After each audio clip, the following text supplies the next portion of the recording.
there's a balance. I truly strive to be the best that I can be. I think that was a switch that I made a couple of years ago, wanting to be the best versus the best that I can be. So I also just love being on the team. I want to do everything that I can to help the team win. So as comfortable as I might feel in myself and being a starter, I want to help the team win.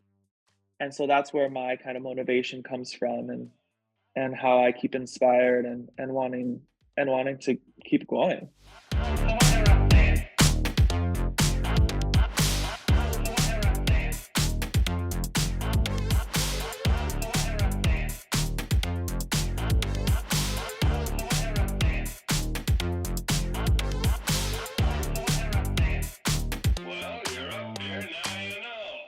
Recording in progress. Tallest podcast on earth. We're back with Erik Shoji, dude. A man who honestly needs no introduction. And with that being said, I'm not going to introduce you. Erik, what up, dude?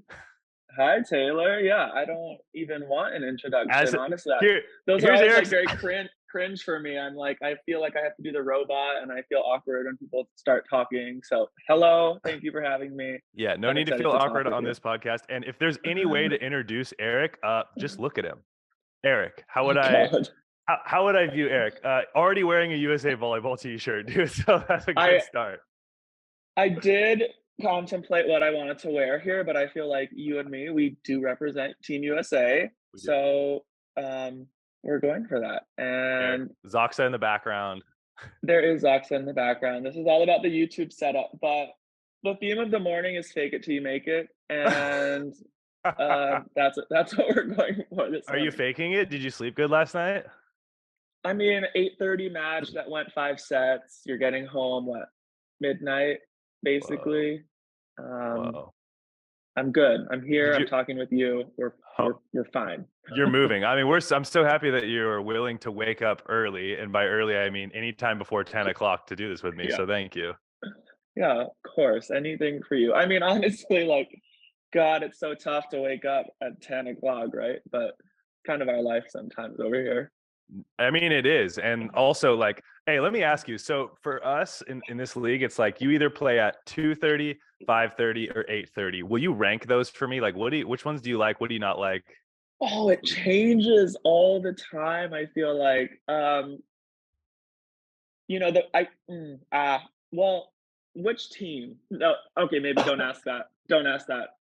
I mean, here's a simple way to put it. If you play it, let me help you out here. I'm gonna help you out this morning. I know it's early. Look, for me, if I play at 2:30, I hate it, but I also love it. I hate it because I like a pregame nap, but I love it because when the game's over, I still have a night and some time. I agree with you. I'm gonna say 5:30, 8:30, 2:45. Okay. That's the worst. Are you a pregame napper? I am a napper, so I feel like 2:45 I get the most anxious because I don't really get that nap. Right, that's what I'm saying. But then at the end, depending on the situation and the result and all of that, I'm like, okay, well, we're done early at least. And if you're on the road, you're getting back a little bit earlier. Big deal. I have a lot of the TV here. I mean, it's great, but come on, we don't need every game on TV, but that's a whole nother topic. Wait, why do you say that? I'm curious. I just feel like there's so are people watching the 2:45 game on TV all the way to the 8:30 match at night? Are people watching every single game that they have to put it on TV that it just basically inconveniences the players where we're freaking out? All the games are at different times. They're on Mondays, they're on Thursdays. I don't know. It's just super random this year. And personally, I'm not the biggest fan. But dude, you know what? Then let's go down that rabbit hole. I want to know what's the ideal setup for you? Erik gets to structure the league. What's the ideal setup? I just think that we can all play on Wednesdays and Saturdays, all at 5:30 and all at 7 or 8:30. I just don't feel like they need to force the spreading out of the matches for people to watch on TV, because then that also results in less people coming to the actual matches, in my opinion. Interesting. I think if I'm if I'm feeling lazy one day and it's snowing outside and I'm unmotivated to actually go to the match. Already doesn't sound like you. every game is on TV, I'm gonna sit at home and I'm gonna watch TV, like, and there's Yeah. gonna be less people in the stands. So I don't know. I mean, I love the fact that Poland, it's on TV and, people love volleyball and talk about volleyball, but I do think they could strategize better to get more people in the stands. Support for Tallest Podcast on Earth is brought to you by Manscaped, who is the best in men's below the waist grooming. But what they won't tell you is, probably out of fear of being sued for false claims, is that the product will scientifically help you jump higher. And I know because I'm a scientist. But also, as a volleyball player, like all of you, I'm constantly searching for ways to jump higher and hit harder. And at the end of the day, it all comes down to shedding unwanted LBs and aerodynamics, baby. It's science. And that's where Manscaped comes in. Their products are precision engineered tools for your family jewels. Manscaped's Performance Package, the ultimate men's hygiene bundle. It comes with everything you need to stay light while you take flight. This includes the Lawnmower 4.0, which helps you shave off those heavy and unwanted dingleberries and tangly little ball hairs so you can glide into the air with ease. It also includes a pair of performance boxer briefs to keep it all nice and tight so your nuts don't get all banged up from all that jumping around. It even comes with a Weed Whacker ear and nose trimmer. Oh, what? What's that, coach? Oh no, I heard you. I just decided to bounce the ball anyways, and victory has never smelt this good. And if that wasn't enough, they've also thrown in the Crop Preserver Anti-Chafing Ball Deodorant. And if you got those thicky volley legs like Daddy does, you do a bit of chafing. Well, not anymore. And honestly, I've been using this product since I first started growing hair down there like 5 years ago, and it's fantastic. Honestly, I wouldn't trust another product. So get 20% off and free worldwide shipping. Yes, worldwide shipping with code TPOE at manscaped.com. That's 20% off with free shipping at manscaped.com using code TPOE. So do yourself a favor and unlock your confidence by getting rid of the hair down there so you can spend a little more time in the air by using the right tools for the job with Manscaped. Yeah, and I mean, you're right. Like 2:30 game, like you're gonna get less people than a later game because you assume people are still working and like on a Tuesday or something. Yeah, it is really strange, and it is all for TV. It's a love hate because it's Yeah, also so amazing that like Poland loves volleyball that much that exactly. they want every Exactly. game on TV. It's so sick.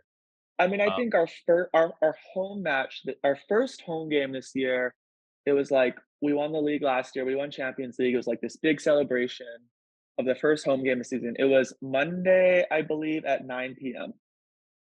And there was like nobody in the stands because hmm, it was a Monday at 9 p.m.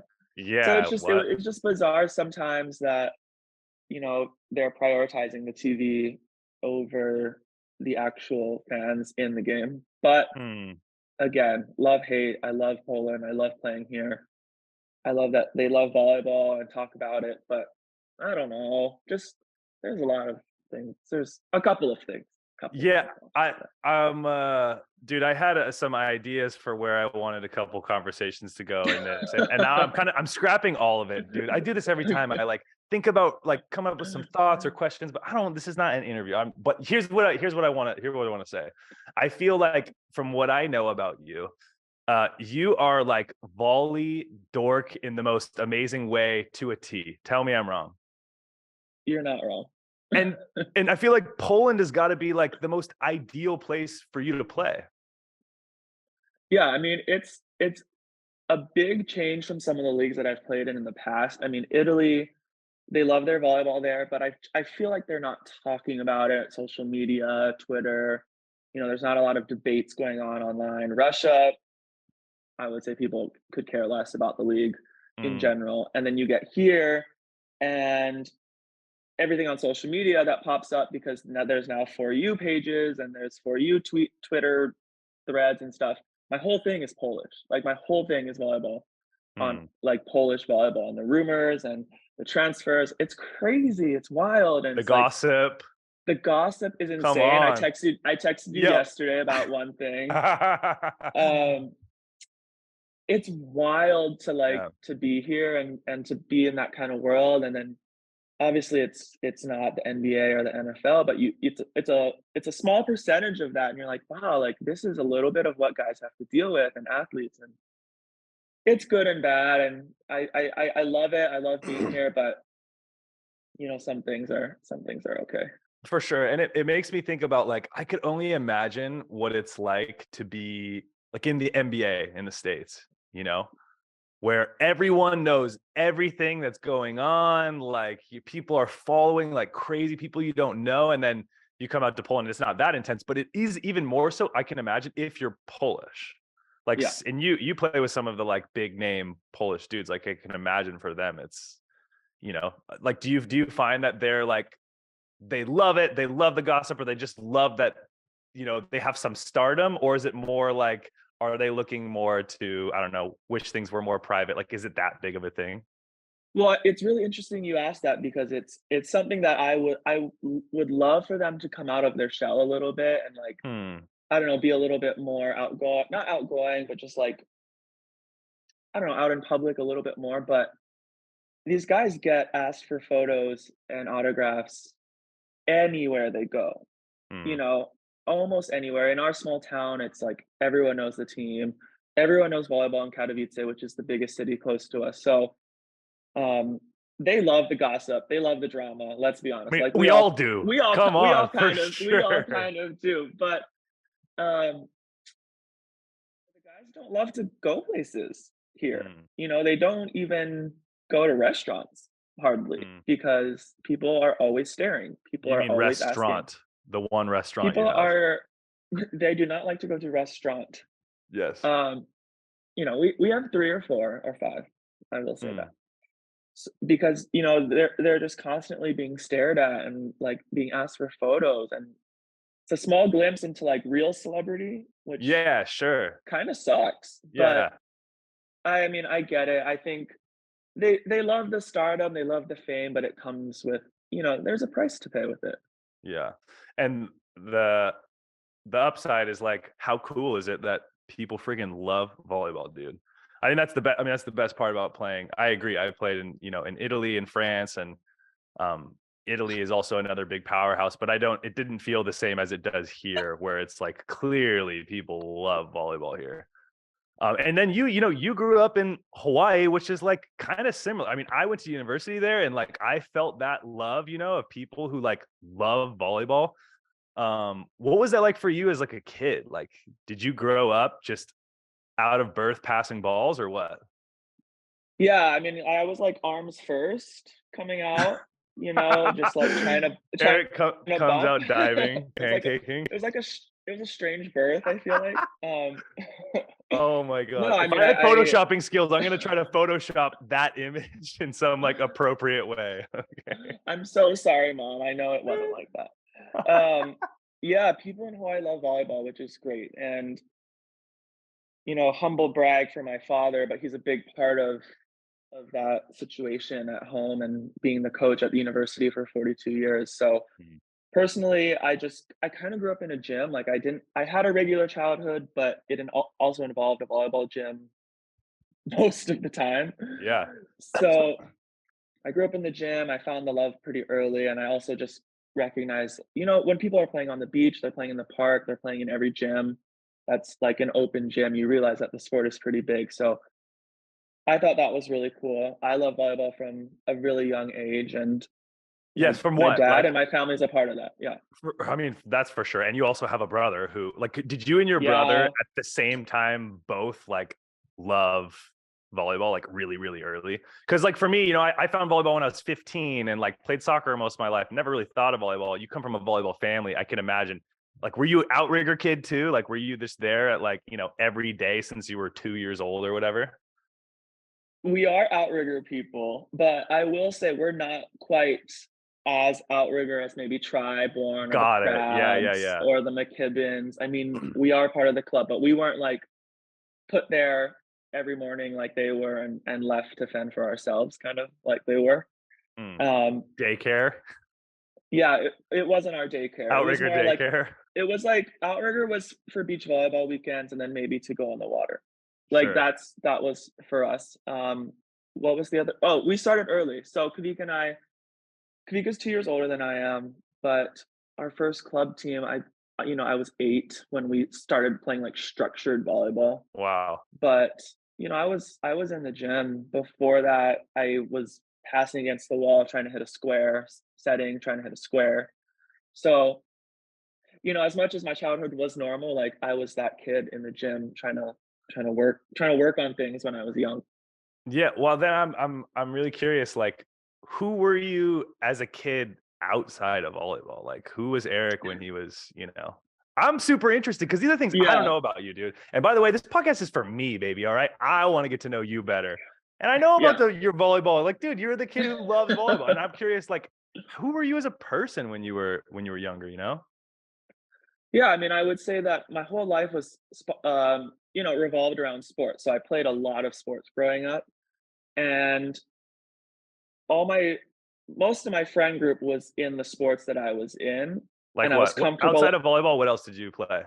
Yeah, I played soccer, I played 7 years of baseball, 6 years of basketball. I played tennis from, like, 9 to 18 throughout high school. Oh, wow. So, I played basically everything except football, like, that out clearly was not gonna be my sport. Um, but, through those sports, I had a lot of friends and felt social and everything else. Everything else in my life, I was, like, very much awkward, that uncomfortable kid who, like, hated talking to people, Hmm. did not wanna meet new people, did not wanna interact. So, I still struggle with that, but through sports, I was able to kind of find a voice, feel comfortable with kids. Hmm. But otherwise, I was a good student. I worked hard in sports and Yeah. school, and other than that, I was kinda just, I don't know, normal and awkward and wanted to play volleyball. I don't know. No, I think that's really interesting. I wonder why. Like, why do you think that you felt like such an awkward kid at a young age?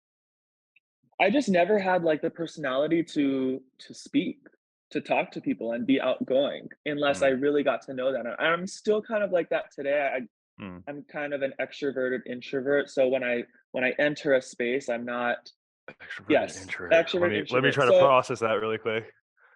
someone like you who can meet people and speak and have a podcast like this, or our good friend Ben Patch who can just enter a room and light it up and speak to everyone. Like that is so not me. I'm more of like Mm. a hide in the corner until I meet five people and then I can't shut up kind of person. Hmm. So I've been like that my whole life. I just felt, I don't know, uncomfortable and awkward. And I have parents that talk a lot. My brother likes to talk. So I think I was just kind of like the silent one. Yeah, yeah. I mean, I can imagine having an older brother, especially. And how much older is he than you? Like, 2 2 years. years. That's right. And were you like polar opposites as kids, or no? We get asked that a lot. We're And look, the very last different thing we person. want to do is talk about Kavika. Okay, I Oh totally, I God. totally agree with you. Kavika, he's a very intense personality, very serious. I think we're pretty opposites, but we also went to different schools growing up, so I think they both kind of like shaped us. Whoa. So I think that we're pretty different, but we share a love for volleyball and our family and certain things in life, but the way we might approach it is pretty different. Did you guys like? First of all, I didn't know you went to different schools. Why? How? Yeah, so I'm a Punahou kid, he's an Iolani kid at 2 private schools at Hawaii, like, woe is us. Um, Your parents were just like, you guys are on timeout, dude. You guys they can't yeah, be they this no, close to each well, other. it's a funny story. Kavika was waitlisted at my school at Punahou in kindergarten, eventually got into the school, but accepted Iolani in kindergarten before that. So it's kind of a running joke that he didn't get into our school or to my school. He wasn't as I'll say smart. our school. My sister went to my school as well. So it's just kind of a funny story, but That's amazing. it worked out. It clearly worked out. So Yeah. everything's fine. Yeah. Did you feel like I'm curious how we don't need to talk too much longer about you and your brother, okay? But I'm really curious because like how that evolution of you guys are kids to then growing up and playing on the national team together, going to the Olympics together, like doing so much together, how how your relationship has evolved. Because like with my brother, I hated my brother as a kid. Like we fought all the time. And Mm, then it was only until I went into university and turned like 19, 20 that it was like, oh, we both have like a good sense here. Oh, we've actually both relate in a lot of ways. Oh, we both see the world kind of the same and like we're different, but like we have so much in common that as kids it was like I didn't want anything to do with him, you know? Yeah, I mean, I feel like I can relate. We didn't grow up that close. I mean, we have a close-knit family, but when you go to different schools and you don't see each other for, Sure. what, 8 hours a day, and then you're coming home, you're doing homework, and you're going to bed, it's pretty hard to, like, talk all the time, and then we were on separate teams and 2 years older, so our ages are different. We weren't that close, and then I was kind of more of a goofy personality, like, not as serious as Kavika was. But then we went to Stanford together. And, Mm, when you start sharing experiences like that, in college when you're playing together, we went to classes together, you're having fun together. Um, you start to get closer, and then being on the national team and traveling and sharing experiences overseas, playing together in Berlin, playing together in Russia, like now we're the closest I think brothers could possibly be almost. mm, We're best friends. We talk every day. So I'm super appreciative of the journey that we've had because I think we both know that we weren't that close. And then mm. through these awesome experiences that we've shared, we're super tight now. And I'm guessing you didn't have to like compete, right? Because you played different positions, like from an earlier age, also. Yeah, Or did so or we did never you feel like a low key competition with, and your sister maybe too? well, my sister is 10 years older and she would admit that she's not really in the competition, but Okay. I Okay. love my sister very much. I also talk to her every day. But Mm, the thing about Kavika is that we were always different positions, and we played on the same club team in Outrigger, but then going to different high schools, we competed against each other. So it was always, kind of back and forth. We were playing together in club, but then competing against each other in high school, and then we played together in Stanford, Team USA, but then overseas, we've also competed against each other. So it's sure. always this back and forth, and I actually love that because it's it's always interesting to play against people that you love and that but I feel like For sure. I know how to do that really well now, and you can completely separate the two, and that comes from my brother. Hmm. And I'm curious now, like what about your dad? Like how did your dad, because your dad's a legend. And for those of you who don't know, look him up, dude. Like Dave's a legend, you know? And I'm just curious, like how did he impact your development? Like, do you think he had a big part, whether it's like mentally or from a physical standpoint, of a technical standpoint? Like, how do you think your dad played a role in your development? I think he had the biggest role out of anyone in my athletic development. I always say that to people that he's the most influential coach person I've had in my life because he was my first coach. And luckily, he knows volleyball and knows basic skills and knows how to teach them because I feel like I carry a lot of those skills that I have today from him. So Mm, volleyball, yeah, easy, biggest coach I've had for sure. Um, as far as the mental side, he's kind of an old school coach that doesn't really talk about the mental side, and but he always emphasized being tough, never giving up, giving everything we have. So did we talk about the mental side of the game? Not necessarily. Did he challenge us to be, like, tough and never give up? Yeah, which are good lessons to have. I think that's such an interesting topic because, like, my coach right now is Javier Weber, and for We those of you who don't know, love I'm showing up a yes. heart to Javier Weber. Oh, Javier's the best, you guys, and he's this like little fiery Argentinian guy who's played in 3 Olympics as a setter. Like he's a legend. And he is one of my favorite coaches I've ever had in my life, without a doubt. I love that guy. But what's so interesting it's interesting to hear you say, yeah, he's a little more old school. He didn't talk about the mental side of things as much. And Javier is very similar, where to him it's about like, I give 100% of me. I expect you give it 100% of you. And that's really what we expect. All the details in between, they get fixed. He's very solution oriented as a coach, which I think is amazing, very tactical. What's the solution right now in the moment? What's the solution in the future? And that's what he's about. And that's how he describes his job, as trying to find solutions for the team, for individuals. And we had a conversation not too long ago because I am like a big critical thinker. I'm thinking a lot. I don't know how to describe it. I'm almost like, it almost cripples me. I feel like I think so Yeah. deeply about things. I'm a sociologist too, major in sociology, Mhm. so maybe it has something to do with Yeah. it. Shout out. But yeah, shout out UH for that social degree, and minor in women's studies. Thank you. Wow, I didn't And, know that. That's awesome. yeah, well, that was like almost by accident. We don't even need to get into that. But I do think it's really interesting, this idea that like and it feels more like old school coaching is just very it's not so much let's talk about our feelings and like how we really do it. It is very old school where it's like just show up and work hard. And I think there's something so beautiful to that. And then I also think it causes a lot of problems just without breaking that down. Where do you find the balance between like being, and maybe I don't know if I'm structuring this well or not, this idea, but like this idea of like, where do you find the balance between like being methodical, being okay expressing how you feel to a coach or a teammate and having that conversation, and at the same time like just show up and give 100%. Like sometimes for me, I just need to be like, Taylor, just shut up and just give everything you have, and that's really at the end of the day, that's it. You know? Does that make sense? Oh, yeah, it does, and that is, like, the most loaded question, I feel like, especially in January of 2023, right? Like, we're all trying to find that balance. Hmm, For me, it's an absolute must to show up every day and give 100%. Is it possible? Maybe, maybe not. Whatever you have, though, you gotta give that, like, no matter what. I don't hmm, care. Like, nobody cares how you feel. Like, people care, but you right. have to show up, like, for your team, in my opinion. And then as far as expressing how you feel or want to feel, that's on you to find people on your team that you trust and feel comfortable with to talk about it. I have guys on the national team, as we know, that I love and trust and would give my life for. And for me, those are the guys that I more so reach out to if I'm not feeling good or I'm feeling anxious.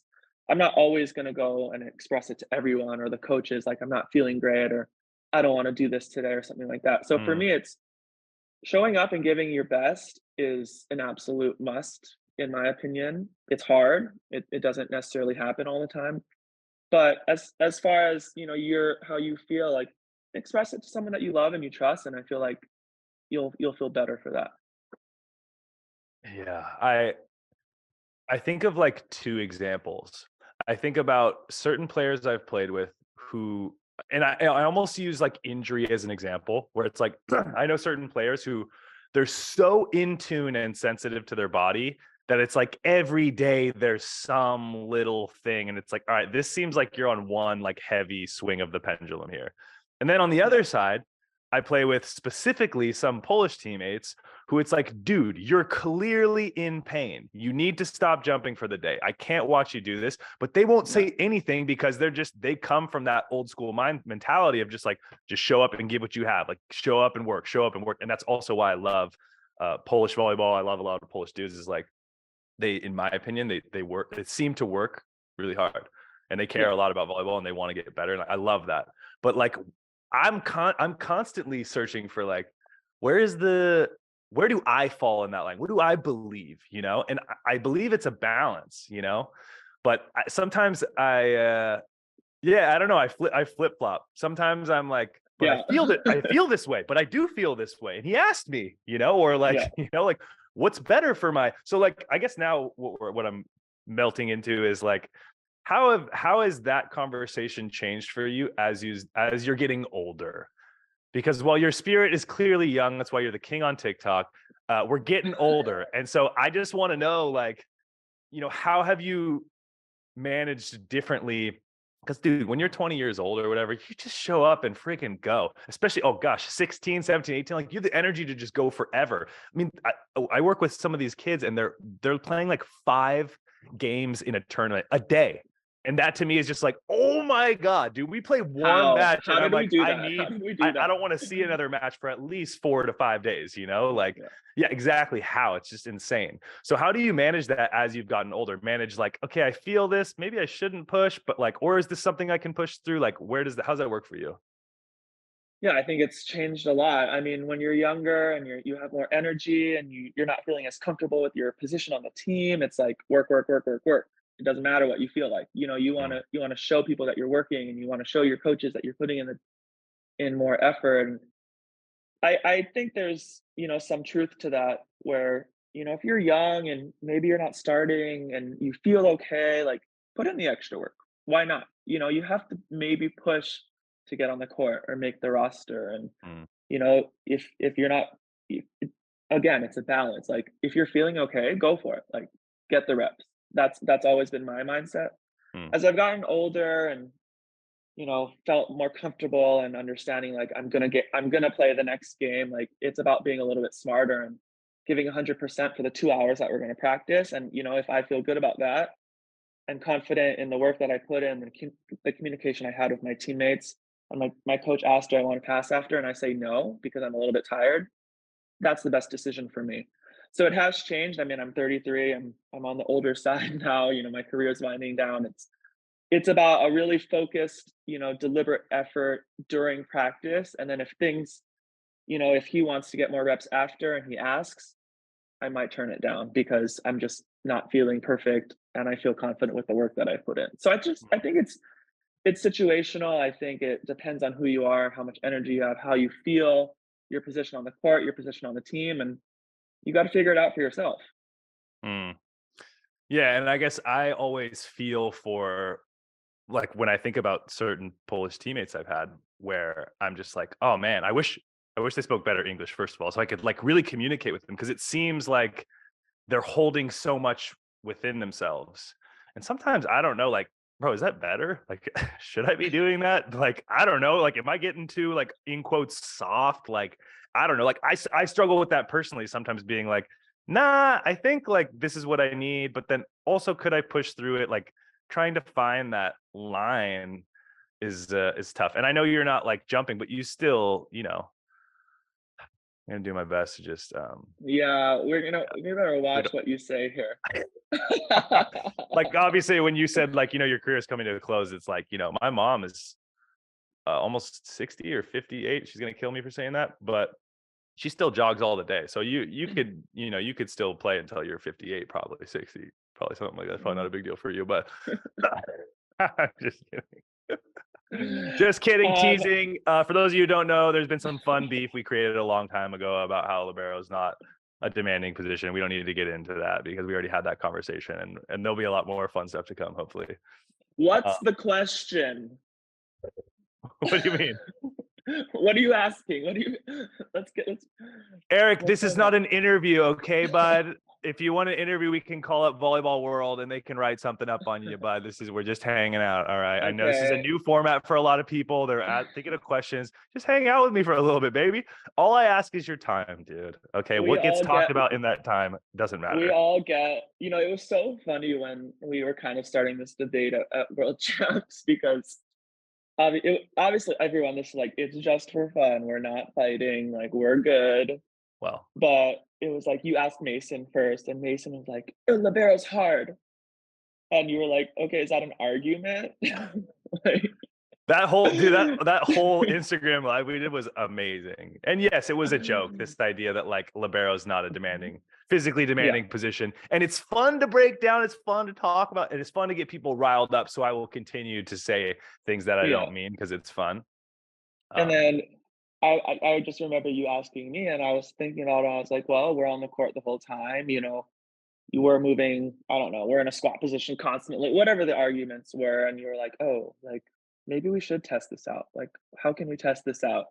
So look out for this in the future, guys. I feel like we might have some things coming we got some fun things planned, I think, to get people riled up, which is what it's about, dude. And I mean, I don't know how you feel, but like a part of the reason I started diving into like making an academy, doing more on social media, and I know you're doing a bunch too. Like for me, a part of it is like, let's make volleyball sick, dude. Like let's give back. Like let's make it fun. I feel every year I play, especially like in Poland, it's like, oh man, like, I don't know about you, but I have teammates right now who talk about how they used to be the kid wiping the floors at games. If players like dive and they run on the court and they wipe the floor like ball boys or whatever, it's like they grew up watching it and now they're just like so humbled to even be on the team. They don't care about starting. They're just like, I can't believe I'm in the Bundesliga and I'm, playing in their NBA. And I think about Yeah. like, dude, I would love for that same vibe to be in the States. Because when we were young, I don't know how you felt, but like to me, it was like, well, first I didn't care because I just loved volleyball, which I'm sure most of us start out that way. But then it was like who to look up to. It's like I wasn't really like national team a little bit, but there was for some reason there's a disconnect there. And then maybe it was more like college, but even when it came to college, it's not like I saw certain guys. I actually do remember watching your game in, was it 2010? Yeah. Yeah, where like I remember watching Brad Lawson like go off, and that's where I was really aware of like you and Veeks and like all those guys. And like that game, I'm sure for you was like so memorable and like such a beautiful experience. But that was the first time I was like, "Whoa, that guy's sick! Oh, whoa, those guys are sick!" You know, like this is so cool. But otherwise, it's like there's this huge disconnect between like Yeah. young kids who are playing club and like the NBA of volleyball. You know? There's a big disconnect, and it's a reason why I kind of started what I've been doing on YouTube and TikTok. And there was a video that I think the Out of System boys did, Joe and Micah and Gage, where they were asking 17 and 18-year-old club players, like at the biggest club tournament in the States, like who the national team players were. Like name one player. And they couldn't name one player. Like we are the best in our nation at our sport, some of like in the world, and these young 18-year-olds who should know better, in my opinion, couldn't name one of us. And Wow. it made me really sad, to be honest, like that Yeah, and it's not even they don't look up to volleyball players.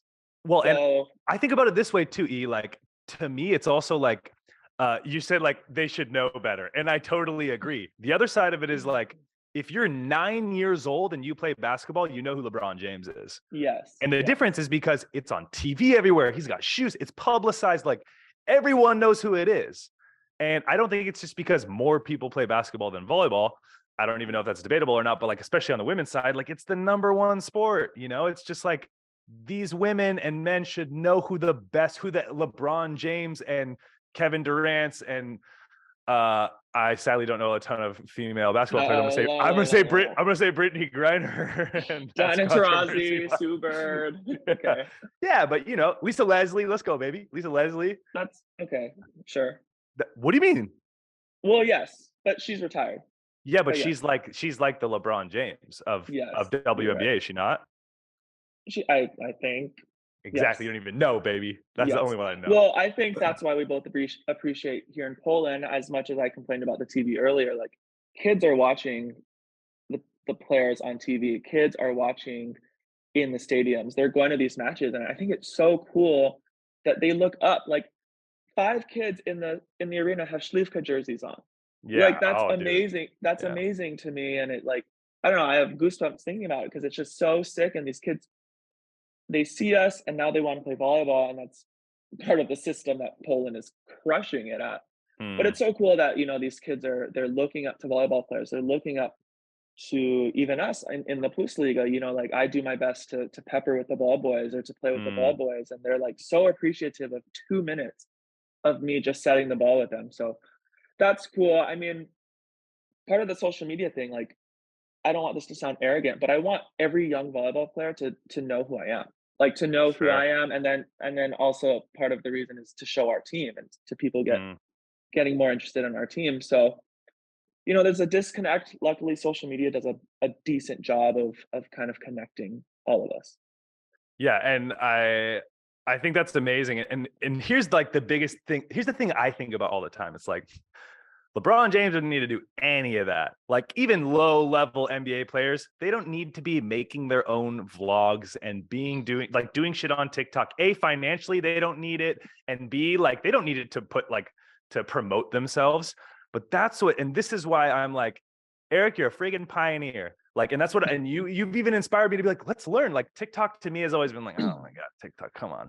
But now it's like, can it be something fun? And I'm sure you have a blast doing it. I want to get into that maybe a little later, but like, I just think that like it makes me laugh where I'm just like, dude, these other pro athletes like don't need to be doing that. But for us, it's like, hey, it's not even just about I want them to know who I am. It's like I also want that that's how it is 10, 15, 20, 25 years from now, where it's like we started something where now more people are sharing, the game is growing. And now 10, 15 years from now, if you're, 9, 10, 11, 12, whatever, you're a young kid from Hawaii, you know who the best players are. You look up to them. Maybe you can friggin' buy their jerseys. Maybe you can like get hyped on that. And I think that kind of hype and like looking up to people who you idolize at a young age, sports wise, does a ton because we all did it, right? Like, did you have any like, I don't know, sports idols when you were a kid? So it's funny you asked that. only looked up to volleyball players because I was Wow. in the gym. So I'm obviously a special case. I grew up in the gym. I knew who the All-Americans were. I knew who the players of the years were from probably starting in like 95 when I was like 6. I understood like who the players were. My dad's team, they're always number, top 5 or whatever. Mhm. So that he also had All-Americans.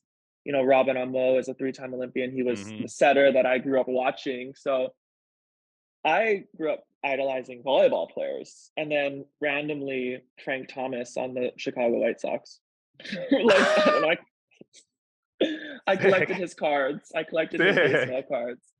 So my idols were volleyball players, which I feel really lucky about and Mm. fortunate to have because that's obviously where I am at this point.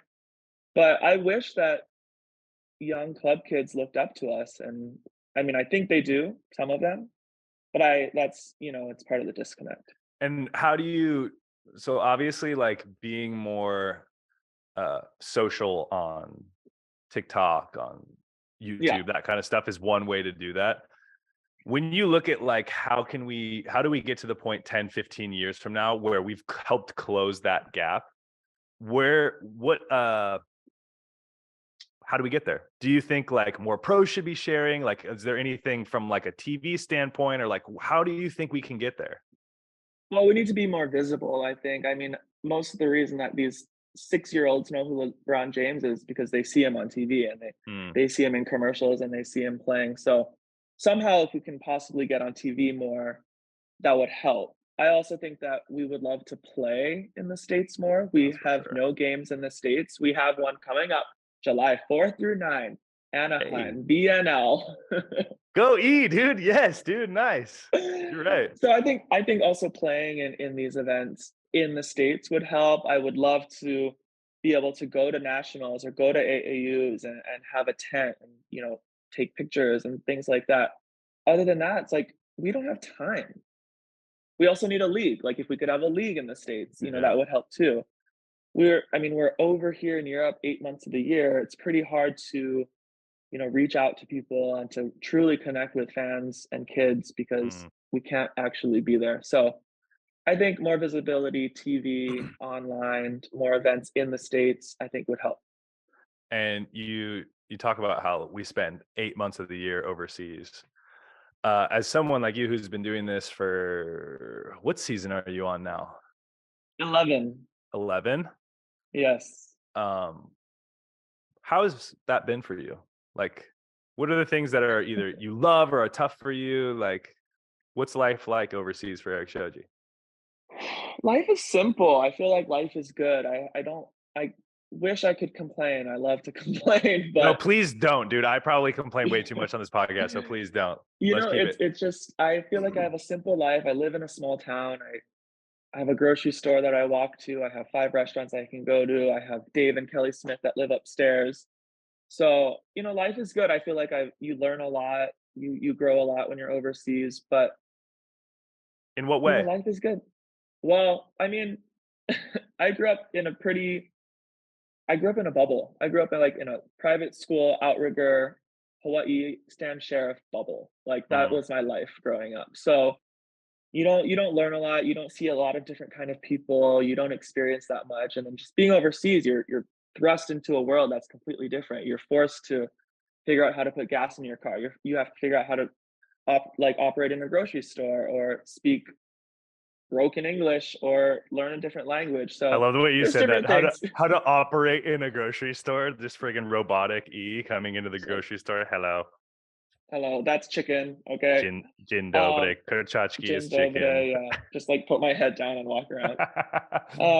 No, just different things that you have to learn and figure out for yourself because nobody's going to help you, and your club's going to help you a little bit, but a lot of it you have to figure out on your own. And how perfect for you, a guy who doesn't want to talk to anyone comes to a country where you can't Yeah. freaking talk to anyone anyways.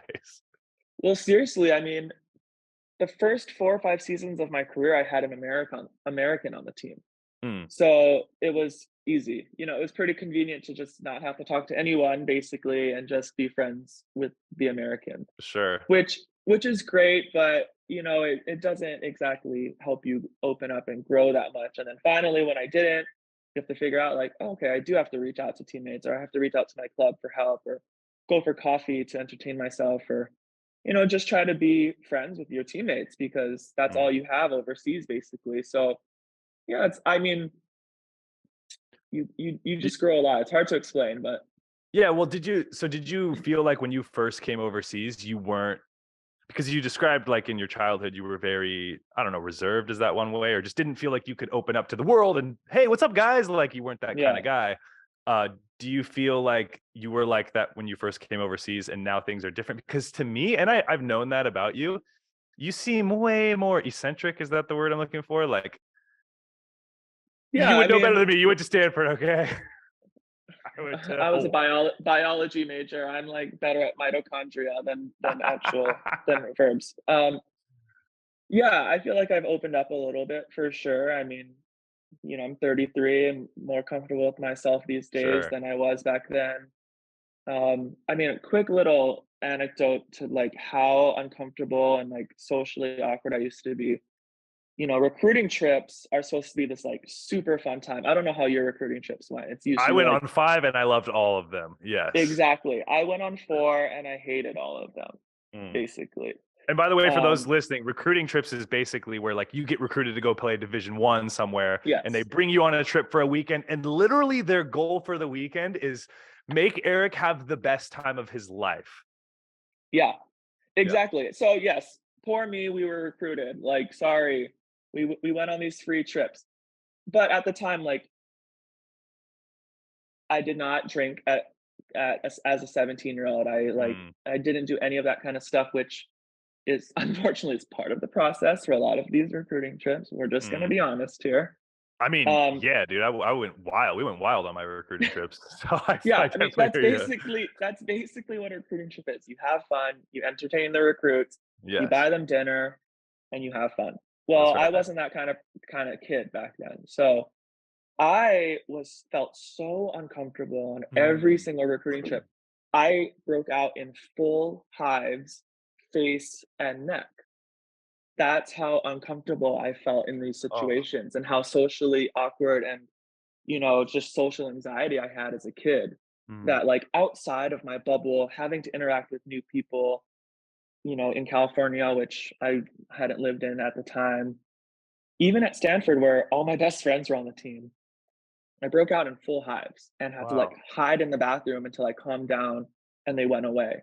That Wow. kind of thing. So for for people not believing how uncomfortable and awkward I was, that was my recruiting trip as an 18-year-old, Wow. breaking out in these hives, feeling so nervous and uncomfortable. So I've come a long way. I don't usually get hives anymore Do you in these social situations. So yeah, it's been a journey. do you feel like being a sober kid was hard going into the college scene, especially?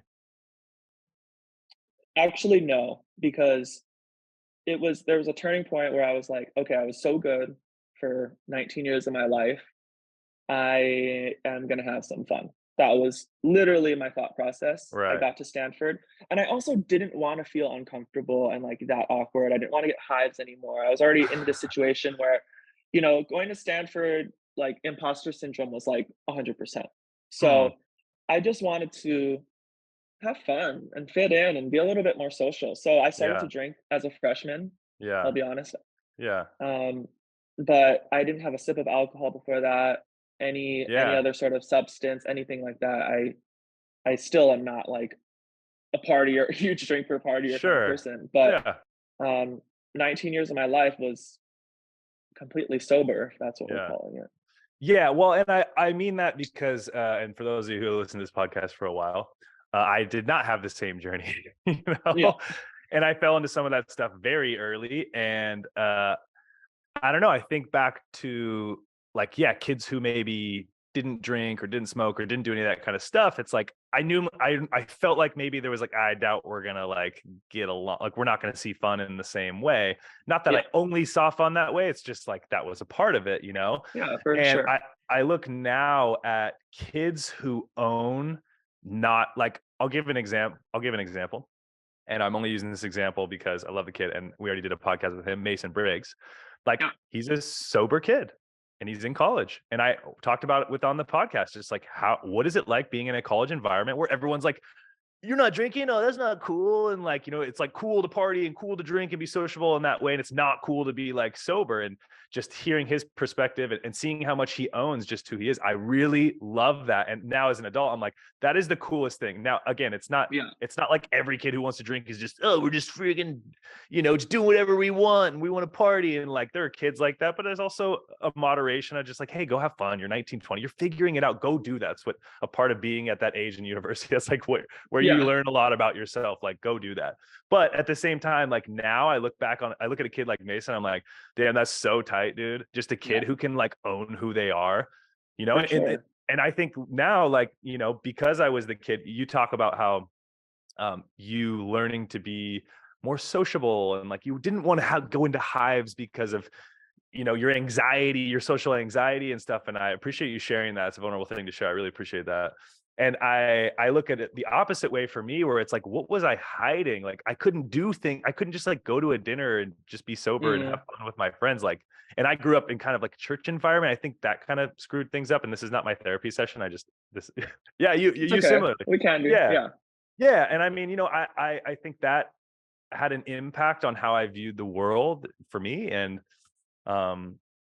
yeah, so I don't know. I just like, I love hearing people's, I love seeing, that's why I love doing this podcast. I love hearing about how people grew and changed and what that looked like. And, I just find that you seem to be someone who found a way into that and was able to, use moderation and like figure out how you could still enjoy yourself and be sociable. And you didn't need to be the guy getting, blackout drunk and like being some wild, like you remained who you were and you grew. And I just think that that's really cool. And when I say that because when I look now on kids who are able to do that, I'm just like, it was hard for me. I had to be the kid. I had to be the kid who like, we're going to sneak drinks into that movie, right? Like we're going to go like sneak some whiskey into this theater or something, like nothing, like that's more where my mindset was at. And I've grown so much since then. And so it's just, nowadays I'm just like, and I hope the message is changing for kids where to me, it's just like, just owning who you are is the fucking coolest thing you do, Well,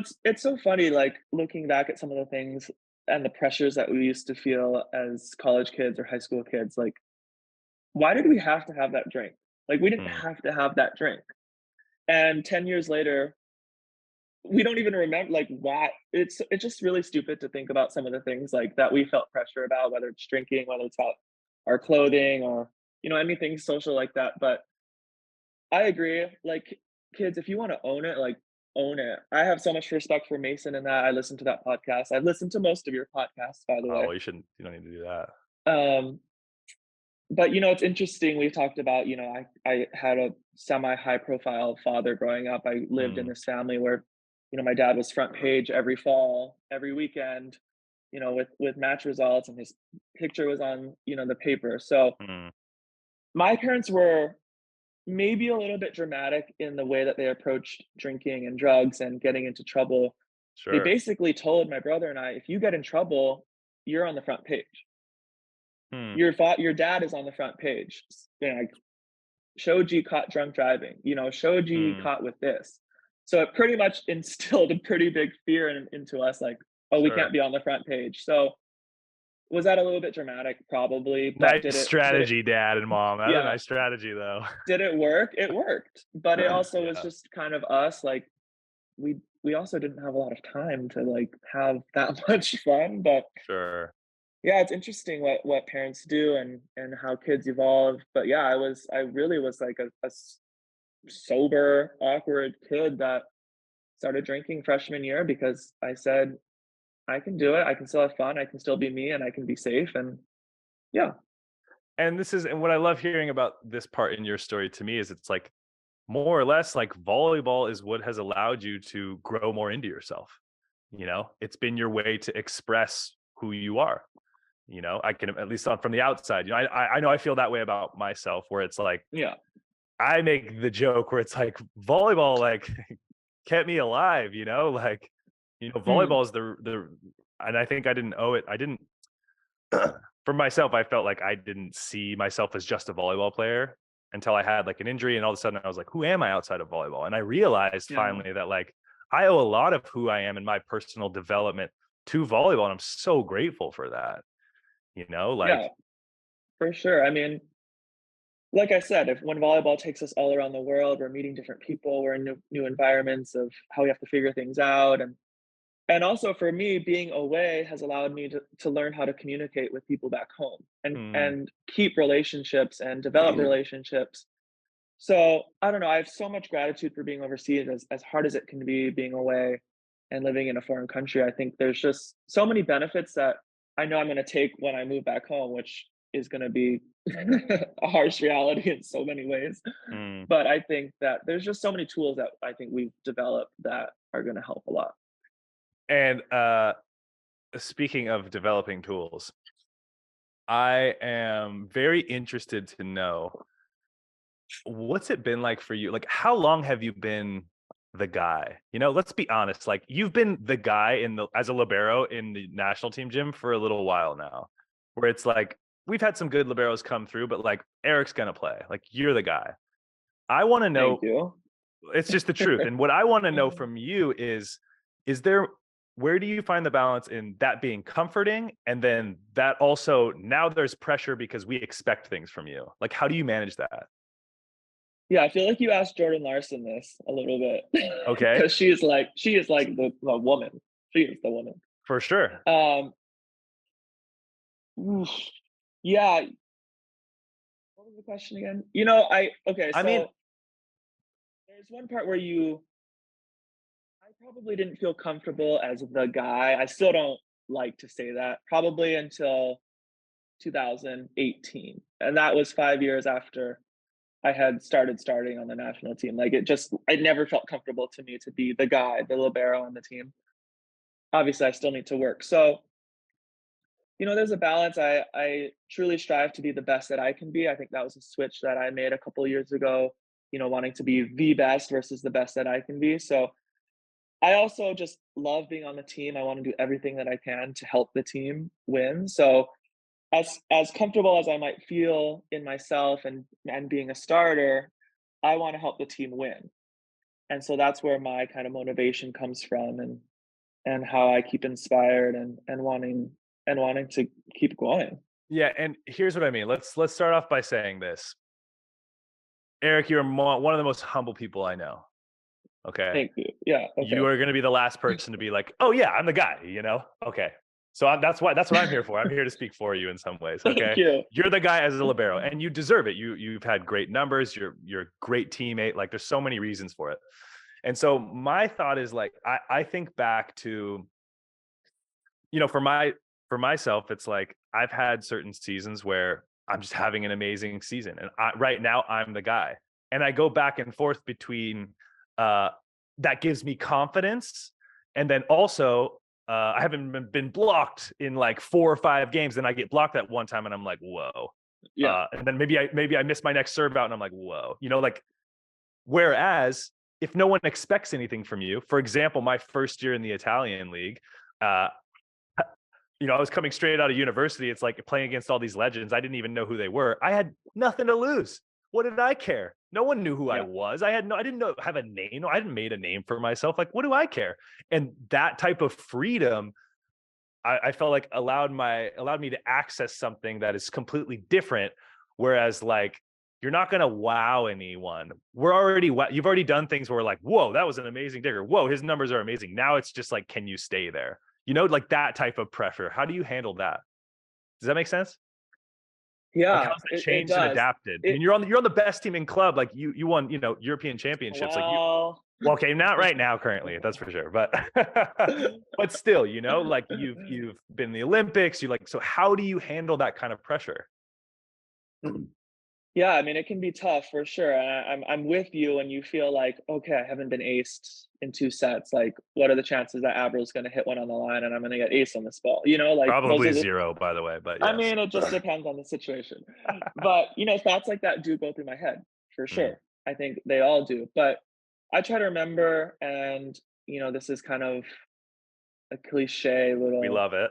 anecdote, but like pressure is a privilege. Like you earn Mm, the right to have pressure mm, in different situations. Like if you are consistent and good in for years and years and years, that's awesome. Like, you worked for that. I feel like you work to gain the pressure that you put on yourself or that people Mm, put on you. Like, nobody's putting pressure on a first year player.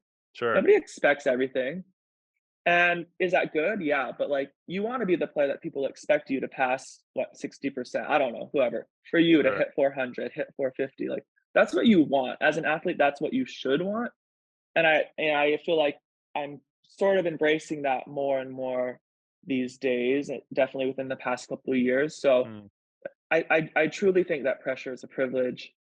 You earn the right to feel that way and to have people putting that pressure on you, and then, it's just about competing and going out there and giving everything you can, and as cliche as that sounds, I think that's pretty much what I think. That's no, I think that's really cool. And yeah, you just when I was hearing you talk about it, it made me think the same, kind of like, oh, let's like find a way to love it. And sometimes I think it's easier to talk about it than it is to embody it, especially in games. For sure. It's like you're talking about this and I completely agree with you, but now like take me back to like, I don't know, what rings more true for you, like bronze medal match in 2016 or like, I don't know, Champions League a year or 2 years ago? Like, like what is there any moment that stands out to you where it's just like sometimes it's not easier to like, sometimes it's easier to talk about than it is to really embody? Or do you have any like tools or things that were like you felt yourself going one way and something you were able to like get out of your head and now access something for you know what I mean? Definitely. I mean, I'll go back a couple of days. We lost to Gdansk in 4 sets, and we were Yeah. aced 15 times, and when you get aced 15 times, the libero gets pointed at a lot Mm, in that kind of situation. So, I just remember in that game, I got so caught up in, like, the numbers and how many balls I was taking and how many aces I was taking and then what people were gonna say, and then we had a new player, and it was just all of these thoughts going into my mind, and I just completely forgot to compete and to play and to have fun in the moment. And then mm, this last match against Trento last night, I put a lot of work in the week, but I just totally shifted my mindset to competition mode. Just compete, like numbers, they matter, but they don't matter. And all you want to do is help your team. So I try to do that within certain matches if I'm not feeling great. It's just, feeling that pressure and thinking about numbers. And I'm an overthinker like you said you are. So for me, if I can shift my mind, take a couple of breaths, get into competition mode, things usually work out a little bit better. mm. Yeah, it's interesting to hear what's on the mind of a libero, because and Oh, yeah, there's a lot. well, I can imagine, and I mean I feel the same, where like sometimes it's hard when, let's say for a middle, it's like you don't get set in the first set, you get maybe like one ball, and maybe you didn't even score, and your serve is okay, but no aces, and like maybe you've touched some balls but no blocks, and you just feel like you feel gone. Yeah. And it's easy to get caught up in the stats being like, oh, I'm a player who should be getting 15 plus ball. I'm an attacking middle. I should be getting more sets, and not thinking about like, what does my team need? Maybe it was a good thing because they were committing with me and now we're playing one-on-one. Like sometimes it's so hard to have the bigger objective in mind and to understand like that the only way, like to your point, it's like when you get the truth is as a professional, the stats matter to some degree. They do. But the comfort to me is the only way to get those stats is to not think about them, is to focus on what needs to be focused on right now. Yes. You Yes. know? Do you find And that? Yeah, go for it. it's so tough. I mean, especially in Poland, like they are numbers obsessed Mm, here. Every single match, there's tweets about our stats after games, and like mm, it's on the website. They have rankings, they have players of the match, they have players of the week. So it's like people are obsessed with these things, but they don't see the games. Like they don't know what happened in the game. They mm. don't know that it was Butryn serving 15 balls at me versus a float serve. You know what I mean? Like Right. it's the Right. things that I try to convince myself of half the time. I'm like, okay, I got all of these tough serves. Yeah. But yeah, they are numbers obsessed here, and it can be really, really hard. To be honest, I've really struggled with going to Plus Liga and looking at the rankings and being like, oh my gosh, I'm number 10 or I'm 11 or whatever I'm at. Like, it's really, I personally have a very difficult time. And working with a sports psych, they're like, Eric, you cannot go to the Plus League website. Like, you have to fight every bit of anxiety that you have to go to Mm. this website, and you cannot go. And like, do I struggle with it? Clearly. But then last night, I do too, guilty. dude. Yep. I think everyone does it, Yeah, honestly. for sure. Last night, where Champions League stats, they don't really matter, nobody talks about them. I didn't think about it, and I was in full competition mode, and I Mm, passed 60%, mm. and I didn't think about it, you know? So, it's so hard because, like you said, numbers matter to a certain extent, but how do we change our mindset to that competition mode versus, "I need to pass 75% or I need to hit 750?" You know, it's so difficult. And to talk about how to get there, I'm curious, do you have any I don't know, pre-game routines or anything that like kind of helps you get in that headspace? Yeah, so I definitely have a little bit of breathing meditation time before the match, What does that starting look with the like? sports. It looks like me sitting on a bench with my arms on my legs, looking like I don't want to talk to anyone, and taking 4 deep breaths, couple of things that I'm saying to myself, and it's all about things that I can control. So it's 4 deep breaths, talking to myself, things that I can control, what I Like want what? to be looking like. Yeah, Can you talk to me about what some of that is? it's about me competing with joy, having fun out there. And so It's you'll say about that out loud, or you'll more like picture yourself like, what does that look like? it's me like mouthing it quietly, but Yeah. mostly in my head, and like I know what I look like when I'm having fun out there. I'm jumping around, I'm screaming, I'm frolicking around the floor. Everyone knows how I play. um, so it's competing with joy, it's communicating effectively, how I want to communicate with my teammates. It's about next point focus, which is huge for me, moving on, moving forward, and then just having fun, celebrating and Mm. doing all the crazy things I like to do on the court. So it's that some sort of combination of that and some deep breathing and just trying to get in that headspace. And just to be really clear, it's you saying those things like out or whispering them out loud or in your head, as well as kind of picturing yourself. Because I'm really interested too, because I have a different but similar kind of setup, where it's Yeah. like I have a little bit of like breath work, a little bit of like a meditation, just like a check-in, and then the same where I visualize like myself getting blocked, coming back. I visualize myself blocking. Mm, I visualize myself having a bad game. What am I going to do? I visualize like technical things. yeah. And then I set aside some time to just like hype myself up and be like Mm, think about maybe sometimes it's as big as like thinking about when I was younger, like how far I've come and be like, look what you're doing right now. This is insane, yeah. bro. Love this, and you Yeah. have to your point earlier about being overseas, you're alone. It's like no one's going to do that for you. You have to take Mhm. initiative to do that. And when you're younger, you don't think about it or care about it because like you're just playing and life is great and things are, but when you're alone overseas and it's just you're with your teammates, but like you're in a different situation. But for a lot of people, and you've done this before, you go to a new club, it's a whole new group of guys. It's like, it's just you, man. And you got to look out for you. And I think one of the ways you can ensure um, that you don't fall to the whim of your emotions more often than not is having some sort of pregame visualization practice, you know? For sure. I mean, it's been a really awesome, kind of tool to develop over the last year or so. You talk about emotions. One of the reasons I started with a sports psych about, I don't know, year and a half ago, basically at the start of last season, was because I truly felt like I lost control of my emotions in 2021, that whole summer. Hmm. It was What do just you mean? a tough summer on in so many levels, like between the VNL bubble, the Olympics, some personal things with the team. Hmm. I just felt like I kind of lost control of my emotions and I didn't play well that summer. Like I didn't feel like I played well at all that summer. So between that and then coming to Poland where people are talking about you and there's numbers Hmm. and you're on TV, I just felt like pretty overwhelmed.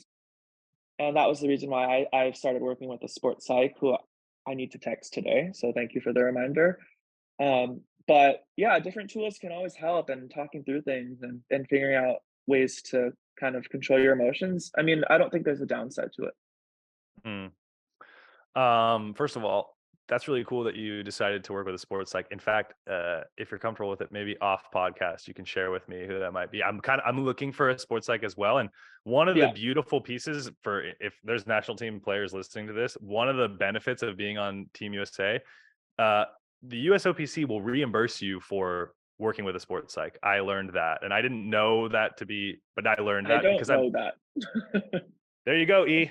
Like, we can talk more about this off podcast because Yeah. I'm really interested. I work with a different type of therapist currently, and it's a very different approach. It's not just like talk therapy, it's like more somatic, and it's super interesting and new. It's really just like getting in touch with my body and kind of listening, and that brings things up. It's super interesting. We don't need to get into it, but I just think that that seems to be a common thread.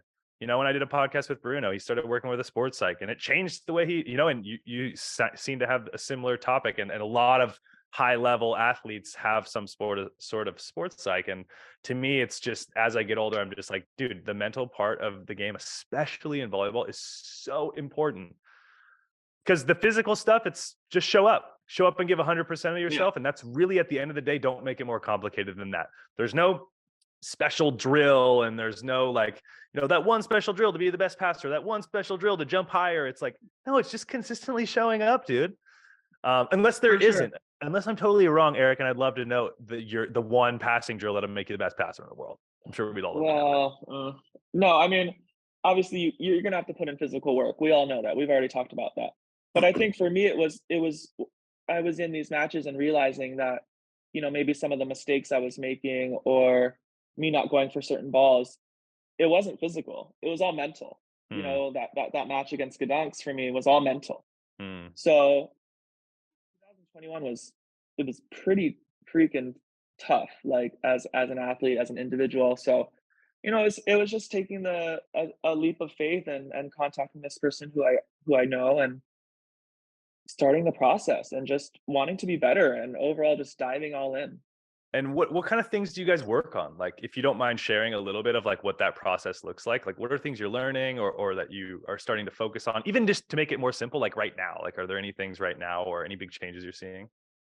Yeah, I mean, it was, you know, it was a lot about meditation. And, you know, when we talk about meditation, it's not really this spiritual aspect of meditation. It's just, you know, breathing, calming your center, calming your mind, really focusing on your breathing, you know, reframing different moments, correcting your mistakes like you do before matches often. I don't actually do that before games. I might do that, you know, sitting here in an afternoon. I don't like to do that before the game. But working with the sports psych, you know, it's a lot about meditation, breathing, reframing different moments, correcting mistakes, um, controlling what you can control is a big part of it. Mm. So, you know, it's been a lot of work. I don't just naturally love to meditate and breathe. So it's like really putting time in the day to like sit down 6 to 10 minutes, and working on that kind of stuff. So Do you do it just yeah, on it's game days or every day after practices, like before?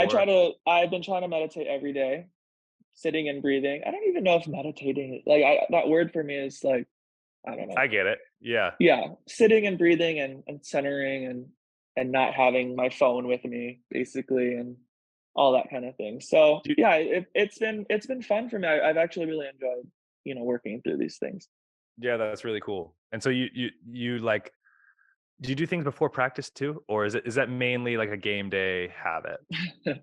Well, it it's a game day habit. I like to do just like a general breathing session every day, Yeah. but Yeah. it's not aimed at practice. Practice, no, no. Well, you know what's I'll just so say no. interesting? I thought about this the other day, which is not like a mind-blowing thought, but I'm like, before every game, without a doubt, I do my 10 minutes of breathing. I do like a little bit of a meditation, which is more just like a checkup, follow my breath for a little bit, just centering yourself and like centering my focus. And then I do visualization self-talk. And I was like, I wonder what would happen if I did that every day. And I It's a good wonder what thought. would happen if I did that outside of volleyball. Like, Mm. why don't I take that same attitude into my life? Like, what if I woke up and visualized what my day was going to look like? Visualized myself not being flustered by this.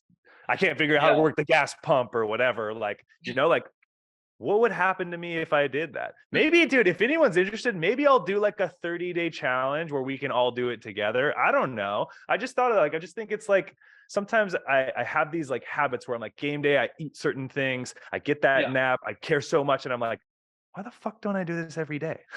Like, that's why true. am I But like, doing this every honestly, does that eliminate some sort of like spontaneity in your day? Like if you wake up day? and you visualize what you want to do and how you want to act, like I feel like that eliminates a lot of just random things that might happen to you. Or is it more about what we're thinking in the moments that happen to us? This is really interesting. I mean, let's look at it this way too, though. It's like I still do that visualization before the game, and guess what? It still never goes the way I visualized it.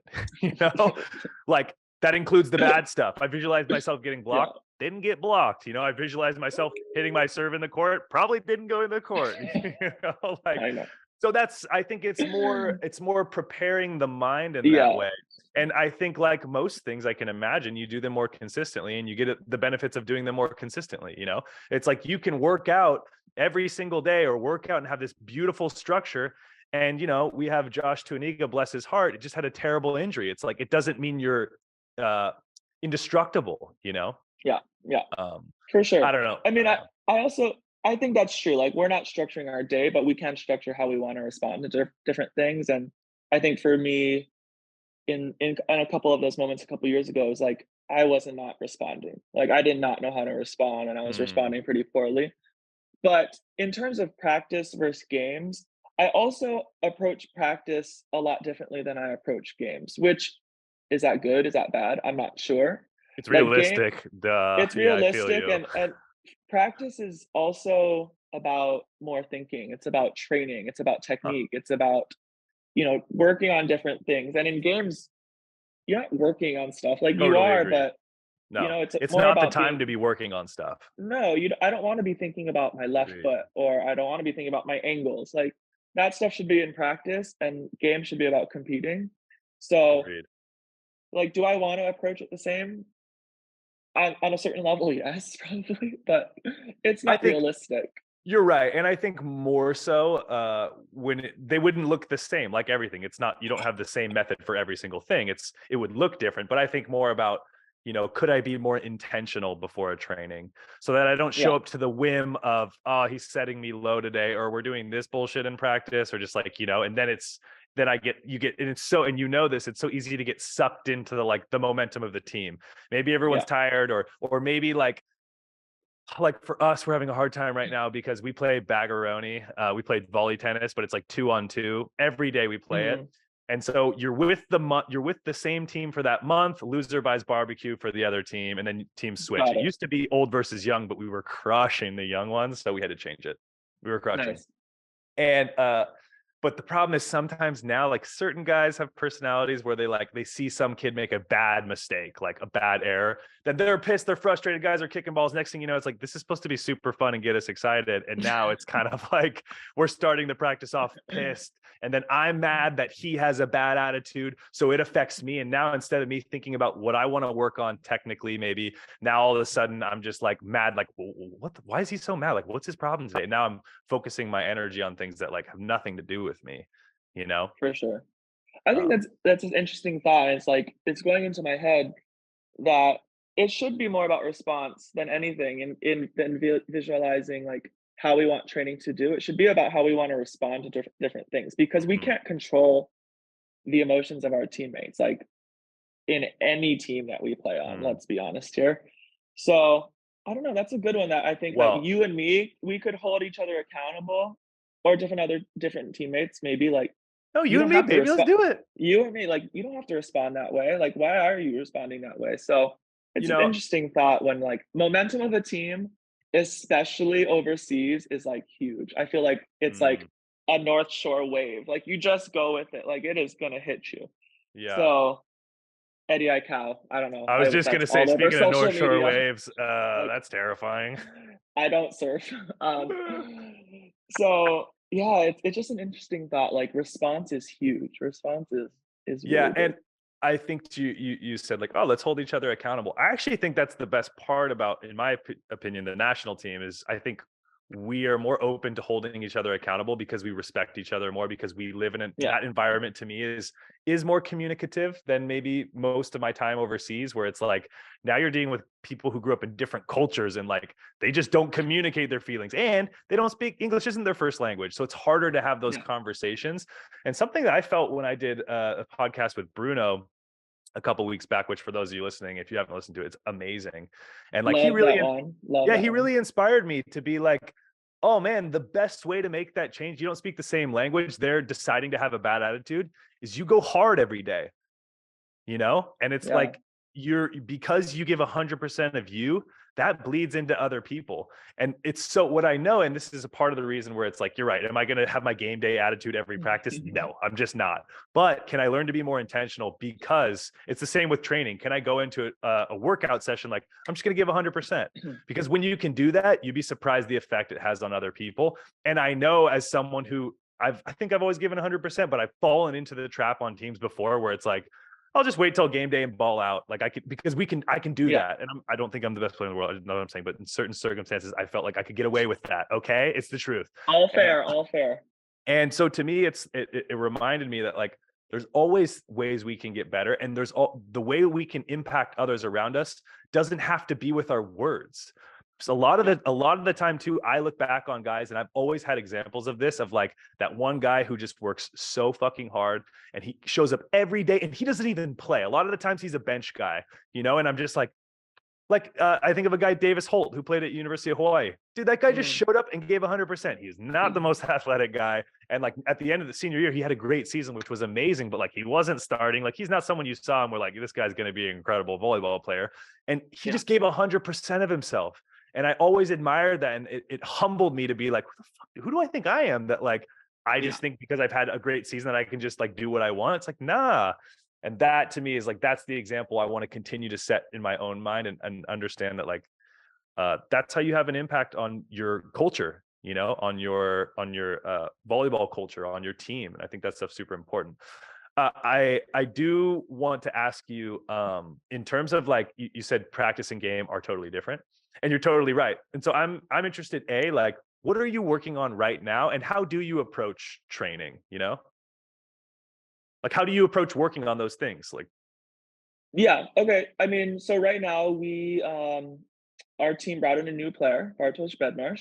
He played in okay. China. He's a Polish guy, came over to our team.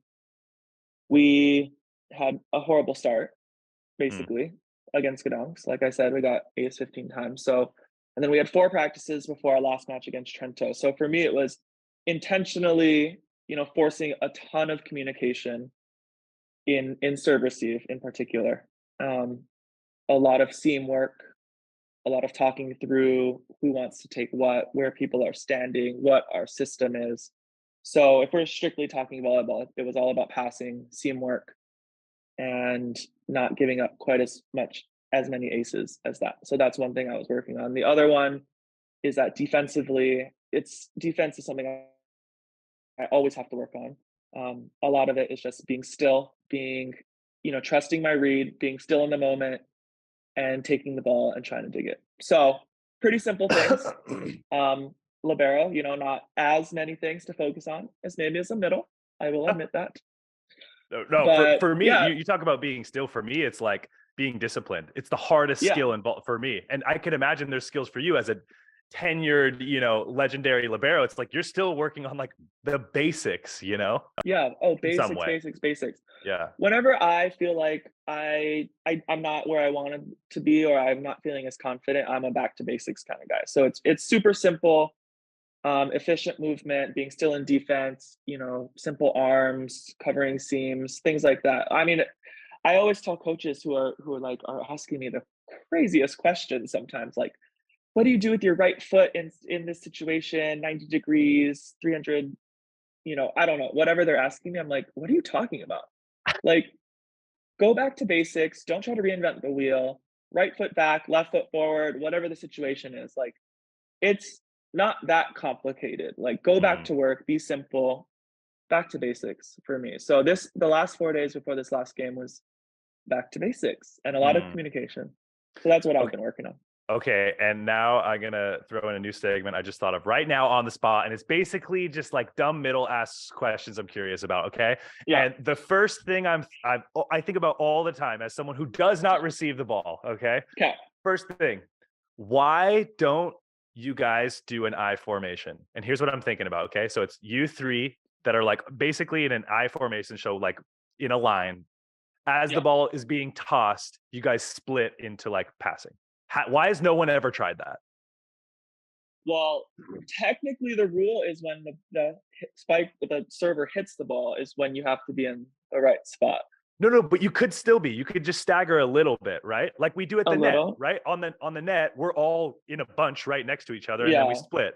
Why couldn't you do the same as passers, where you're literally all in a row in the way you should be, and then you split as the ball's being tossed? So you're still, it's not out of Do you think we have rotation. enough time? Do you think we have enough time for that to cover the whole Uh, court? Great question. I think in certain ways, yes. Like when I think of a jump server, like who has a big toss, I could definitely see that. Like I think you have time. But you're not supposed to move until they hit the ball. That's true, but also you're like kind of split stepping anyways, aren't you? As the Yeah. ball is being I just contacted. don't know if we're covering enough court, and then there's routes to think about. I've honestly thought not so much an I formation, but there are teams that will, like, put the opposite on the brink of a rotation, and then he'll swipe around to pass, like, in area 1. Like, you'll see teams doing that if they're in, like, a US rotation 5, where the Mm. opposite is middle back, they'll, like, sneak all the way over, and then they'll sneak in to pass on the line. So it's sort of a development there, and I can I see that mean, okay, happening more and more. why not like, two of you are like far over to the left and one person is like, I don't know, far to the right. Like you leave a whole like, just like doing things that are like as a server, I would be like, what the fuck are they doing? And you talk about, do I have enough time? You tell me, do you think you would have enough time? Because in my opinion, it's like you're not out of rotation. You're still in the zone that you're supposed to be taking. And it's as Yeah. simple as like you're standing, for those of you who aren't watching, go on YouTube and watch, because otherwise I don't know what to tell you. Like if you're standing, if you're standing like this, You're right? screwed. You're all three like this, and Yeah. then the ball gets tossed and you spread. Like you're not covering insane amounts of ground, because it's not like one person has to go from left back all the way to right back. It's like, is But that crazy? are you saying start in an I and then switch based on, like, where we think the server is going? So maybe instead of me being in 1, I go to 6, or me being in 6 and going to 1, or, like, ending up in the spots that we're supposed If to end up in? Exactly. So let's say, for example, that you're passing in position 1. If Yeah. you're in that I formation, you're here, right? You're Yeah. not out of rotation. But you're all like in position 6, bunched up more or less, like we would at the Yeah. net. In the deep, you're not close to the net. You're still in the like line that you'd want to be in terms of distance. Yeah. And Yeah. then he goes to toss the ball, and boom, you guys fan out. So am I ending up in 1, or Yes. am I ending up? So for me, there's no point in that. Like, because I wanna be in 1, I don't wanna be moving that much, so I wanna just start in 1. Well, okay. That's because you're Sorry. freaking lazy, E. Okay. Now I listen, truly don't dude. know if there's enough time. I don't know if there's enough time, and, like, passing, Okay. you just really don't wanna be moving that much. People are bombing the ball, like, you have to be kind of in a spot. I just could imagine, and then maybe it's not something maybe you do every time, but like I could imagine as a server, like that would be weird. That would get in my head to see like, Yeah, would it? why is everyone all the way to the left? Or why is like, and liberos you guys do that sometimes, right? Where it's like you Yeah, show you're here, the ball is being tossed, and then everyone shifts left or something. Like I see you guys yeah. doing that kind of stuff. But I was like, yeah, for sure. As a server, if you saw it, dude, I can't wait to see what people think about this. Like if you're standing all in the middle of the court and you're a server, for sure you're like, what is going on right now? Because you've never Yeah, I seen it mean, before. it might be shocking, like, once, right? And then after that, you're like, "Okay, I'm just gonna bomb to 1 because he's gonna be Maybe. late." But guess what? We've never seen it. I mean, dude, it's the same. I think about the same thing when it comes to like, setter takes the first ball, sets it to the position 6. He pretends to hit the pipe and sets it. Yeah, It's like, why does that work so well? Because we're also not trained to seeing it. You can't do that. That's not how volleyball works. It's pass, set, like and so the on two kind of stuff, the golden eagle, all that kind of stuff. It's like the reason it works is I think there's a tactical space for it, that it's actually a good idea if you can work on it. Yeah. And then also the trickery, it's not just being fancy. It's that like, oh man, there's something to like, how adaptable can you be as a team, And so you're right. True. Maybe it's not possible. I'll never know because I'm not passing yet. We'll see one day. Well, I mean, it's pretty easy for a middle that only takes short serves to talk about different formations that we could have. So, hey, but I'm trying to learn, dude. All right, this is the different. You're right. I don't know shit, which is why I asked you. Okay. This is why I'm curious. And we're learning here. I'd love to see someone do it. So if there's someone out there who's willing to do it in like a training or something, please send it to me. I want to see if it's possible. I want to see if it could be something, whatever. Okay. The last thing I want to talk about there is like reading what you like when you're in defense. How do you find the balance between being still, but also like reading the situation? For example, like let's say you're playing deep in 5 or something, and all of a sudden the block doesn't close, or it's one-on-one and you see the ball is set inside, and based on your experience, the guy's going to try to bounce the ball 3 meters or something. Like, how do you fight the urge between like, well, that's the blocker's fault, and as a team, that's our mistake, or you taking that risk where now all of a sudden you scoot up to 3 meters, you dig the ball, but then what if it hits the hands and goes long, and now it's like, that's the ball you're supposed to, like, how do you fight the urge between what you're reading and what your job is? The way you phrased that question was very Javier Weber, I feel like, oh, it was our fault that we didn't get it on the block, and then our communication was off. He's become a cancer to me, dude. He's just I would love to talk about Javi more after this. The balance. Yeah, so different type of defenders out there. I will say that, there's the kinds of liberos that are moving constantly, like a Gerbenikov, versus me, who's kind of just like, I like to be in a spot, and if I'm moving, I don't dig as many balls. Defense is a lot about percentages. It's a lot about odds. It's a lot about what balls like possibly you could dig based on what you're reading. So in this kind of situation where you're talking about an opposite, bouncing a ball down the line versus maybe hitting a block and you being able to dig that. Like, what are the chances you're truly going to dig the ball when he bounces the ball down the line? Not that high. So even if you read the situation, you almost have to play in your head in that split second. Okay, am I actually going to dig this ball? Or what are the chances he hits the left hand and we can possibly play it and it comes a little bit deeper? And what are the chances he hits me straight in the face? Yeah, God, like pretty high this season for me, apparently. No, you got hit in the face already? No. I don't know. Chest, my big chest. Yes. So it's a lot about odds and percentages, and I always find like when I get in these weird moods where I want to cover everything, I end up covering nothing, kind of thing. I want to take everything, and I just end up being in the wrong spot and moving, and therefore I don't dig anything. So for me, it's about knowing the hitter, reading that situation, and then playing the odds in my head. Like, which ball could I possibly dig versus getting the glory dig, or like, he might hit 3 meter line, but bravo, like great spike. So it's like reading the situation, playing the odds, and then trying to be still and confident in the read. Yeah, that is it tough for you sometimes? Because I know as a middle, like the hardest thing for middles is you're late, you want to reach out, you want to reach in the seam so bad. And we see time after time, it's like you get rewarded for being disciplined, but time after time, we see high level good professionals who still reach. Like it's just, which to me, it's just like, it's so hard to fight that urge. Do you find it really tough to fight that urge? Absolutely. I mean, there's times where you're like, you see a seam open and you want to dive in it, but then they're a cross court hitter and they're going to go inside the left hand of the middle, and you just have to stay there even though you don't see it, but it's on the scouting report and you also know them really well. So there's different times where you want to make a move and you want to go for the glory or the thing that you think is going to happen, and you truly have to stay disciplined, because at the end of the day, percentages, they come back. Like if it's a 70% hitter, they might get the first 2, but the next 6, that's not 70%. 3 and then 7, it's going to come back to that ball. So it is important. it sucks and you don't want to do it sometimes. As a last little thing here, and then we have some fan questions. We tried something new this time, and we let people know you were coming on, and we got some fun little questions. And we'll do a couple, and I don't want to take the rest of your day. So, No, it's okay. um, but I'm interested. Like, okay, obviously for you, you're watching servers. What do servers like? What's their favorite? All that kind of stuff. When Yeah. it comes to attacking, what else is necessary for you when it comes to scouting? What else do you Yeah, like to I be mean, Scott, like be mindful of? You know.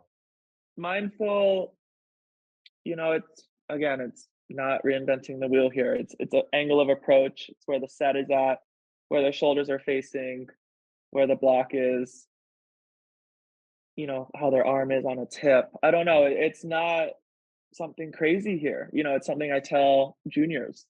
Like the way I read back then is basically the same as I read now. It's just a different kind of player.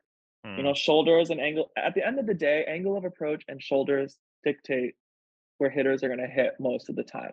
Now we play professional volleyball, and these hitters are amazing. So they can change their wrist, they can change things like that.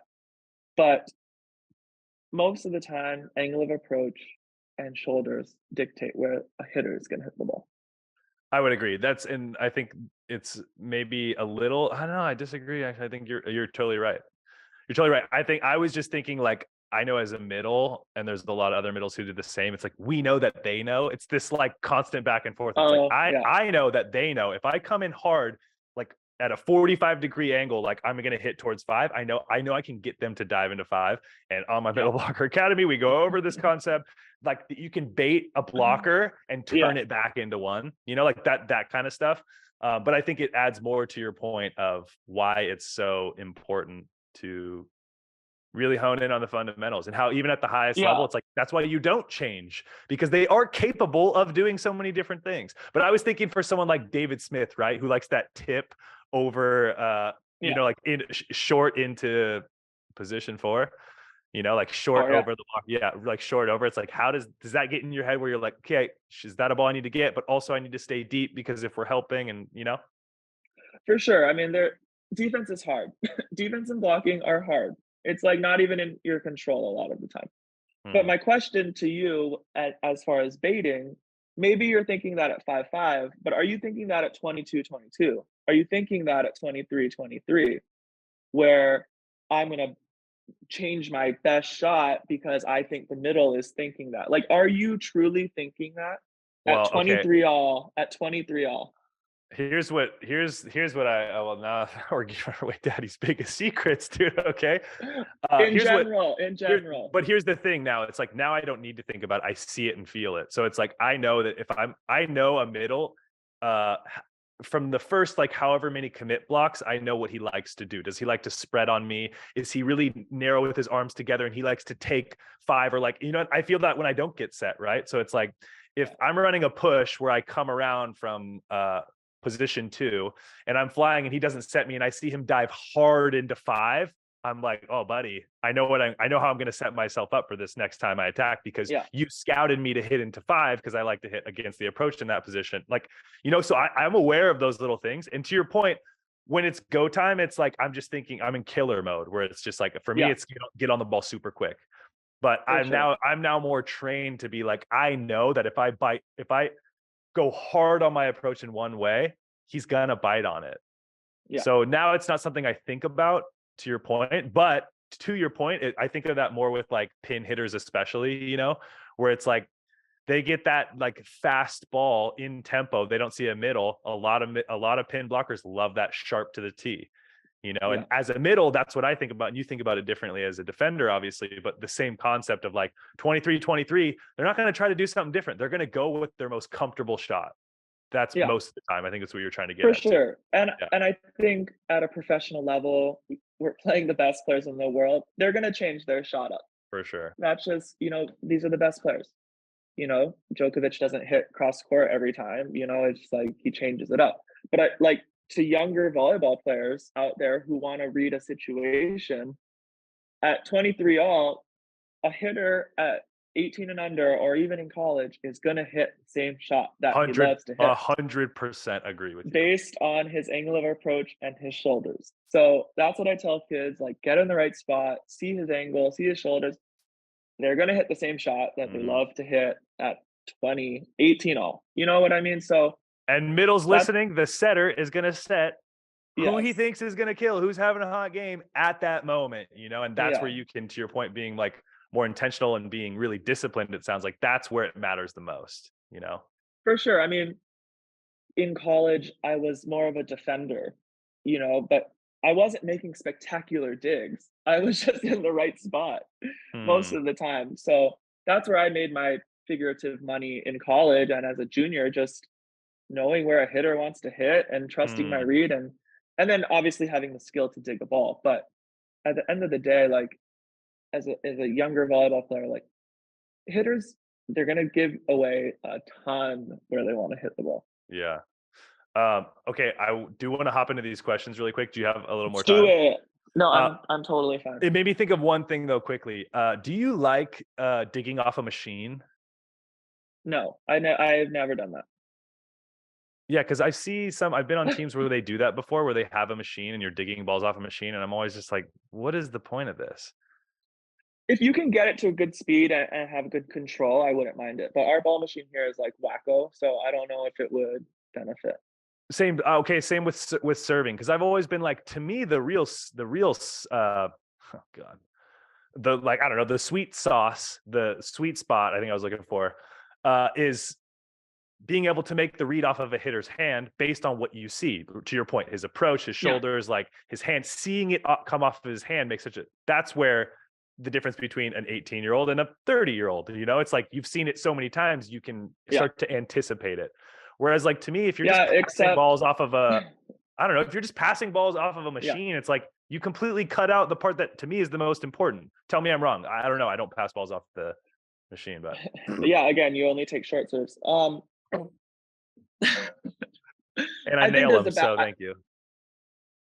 love middles that nail short serves. Slowly, I keep inching my way back. They're like, "Hey, Taylor, you just stay at the 3 meters." Like, gotcha. Then slowly it becomes 4. They start getting ace. Now they're begging Yeah, daddy to stay at 5 or 6 meters to yeah. take that ball. Okay, so We're like, why are you next to me? The ball machine is tricky because at a certain point it's like uncontrollable and it's really hard to pass. But I do enjoy an occasional ball machine to work out different techniques, to rep out a technique, to, if I like want to what? pass I'll aim it at my left side and I'll like work out my left side, or I'll Hmm. work on expanding my range to my left or to my right. And then sometimes we'll turn it up to like if there's a team that's bombing serve, just to work on certain pace, to have a technique that you can just get a ball with certain pace up. Not even perfect, just get it up. So is it real life? No. Like, are you reading? No. But there are certain techniques that it helps you develop. I do think that. Okay, this just made me think of something. We're on a roll now, dude. This just made me think of Okay. something. I've seen recently, and again, this is coming from a dumb middle who doesn't pass. I don't normally say this, but we're being honest in this moment. And after this episode, I'll go back to lying how I'm going to be a better passer than most liberos. Okay. Um, but I see this technique as of recently where Yeah. if someone bombs a serve, players almost like attack at the ball Yeah. rather than like trying to like absorb the energy of the ball, which I felt like, I don't want to say is old school, but like it seemed like that was a more old school technique of like try to absorb some of the energy. And now I see TJ was doing that last year where it's like guy decks a serve and he's like, boom, and he sticks it hard. Like, what's the point in that? Or what's the thought process? I think the thought process is that one, it's up. The closer it gets to your body, the harder it is to pass, basically. And Hmm. the stronger you are when you're out in front. But it's also a development of the high ball hitting, and then also recycling. So I think as a passer, a lot of our mindsets these days is just get it up because we're gonna have a chance. We have these amazing high ball hitters, or we can recycle. As long as we're getting the ball up, we have a chance. So I think that's just part of the technique. And you're also just feel a little bit more stable and strong when your platform is out and kind of like just thrusting it up. Hmm. And what was the thought process with like bringing the ball in towards you just to take energy off the ball? Yeah, I think people still do that. I don't think it's eliminated. Hmm. It's just different situations. It's also like height of where the ball is. Like if it's low, you're not doing that. It's impossible. Hmm. So I don't know. I don't know if it's something like Do you that. f- do you find anything like maybe when you were younger, you were taught a certain technique, and now you're like, oh, I don't know if I like. Has anything changed in the evolution of like technicality as a player, Yeah, I mean, I or maybe not? started in the 90s, so there was no like side passing back then. It was all about midline. Midline, yeah. Um, so now coaches are like anti midline and they're only side on the side What's of the your body idea with passing. that? It's just your ability to create an angle, which I agree with, but I also think that if you want to pass midline, you just have to develop all of it. Hmm. So I think that's one probably technical change that I've had to learn, but So you not think it's that worth it for kids much. to like to learn how to midline? Would you say midline if you can, but be comfortable working outside your body, or like how do you approach that? I say make passing as efficient as possible at least amount of movement as you can, and where the ball is, pass the ball. Okay. Does that make sense? Like if it's coming to my left, pass it on my left. If it comes to my right, now right side passing is a little bit different. Nobody's amazing at right side passing. Like that's the hardest pass. Hmm. Like maybe you want to adjust a little bit. But with the speed of the ball these days, even as a junior, like people are serving pretty hard. Like girls are float serving hard, boys are jump serving hard. Hmm. Like if you don't have to move, don't move. That's my philosophy. Hmm. So I don't love when coaches are like, "Oh, you have to take it on your left." I saw a recent Instagram reel that like literally drove me insane. She was like, "You have to pass the ball on your left," and I was like, "That's impossible." Like, what Hmm. if it's to your right? So for me, it's developing all of it, and then you have different techniques and things that you can do to adjust towards your weaknesses in passing. Hmm. I mean, hey, the more of these talks I feel like I have, and I appreciate you explaining how to be a libero, to a middle blocker. But Yes, I'm super fascinated by it, and this is luckily I feel like I was taught in this type of philosophy and just being adaptable. To your point, it's like it's not just midline pass; it's can you do all of it, and yeah, then have those tools and use the tool when it's necessary. You know, yeah, I love that because I think that applies to attacking. I think it applies to serving. Like there's just so many aspects of the game that being adaptable rules all. Like for sure. can you step close and hit a ball at 4 meters? It's like, well, not if Yeah, you're the time you practice attacking is you're hitting lines where you're just bouncing balls. It's like, well, then you don't have yeah, that skill. You're not adaptable in that way, and it doesn't translate to the game. And the comfort, I can imagine the comfort you get as a receiver when you're comfortable taking the ball to your right, you're comfortable making the adjustment in the mid, and you're comfortable taking the ball out to the left. Like that's it's really interesting. yeah. Um, I mean, volleyball is so complicated and hard and difficult. So it's like, how can we make it more simple? You know, as simple as we possibly can. And as a middle, I mean, we want to think like that as well. It's so hard to to read a setter and to make things simple. But you know, as a passer and as a defender, it's like you don't have that much time. Like you have to keep things simple and efficient to even get the ball up half of the time. So that's my philosophy. I tell coaches that sometimes, like I'll speak with coaches and they give me this look like, really? Like I thought we have to take it on our side or we have to take it on our left. Like, no. mm, Like work on everything. Work on midlining, work on overhead, work on passing high balls to your right. Like the ball is so complicated and moves and changes, you have to be able to do it all. So yeah, simple, but like also kind of complex, yeah. And is your favorite way to do that just like classic serve and reception? basically. Yeah. There's no like other little drills that you find to be really helpful, No, or people ask yeah. me this all the I time, and can I'm like, imagine. Yeah.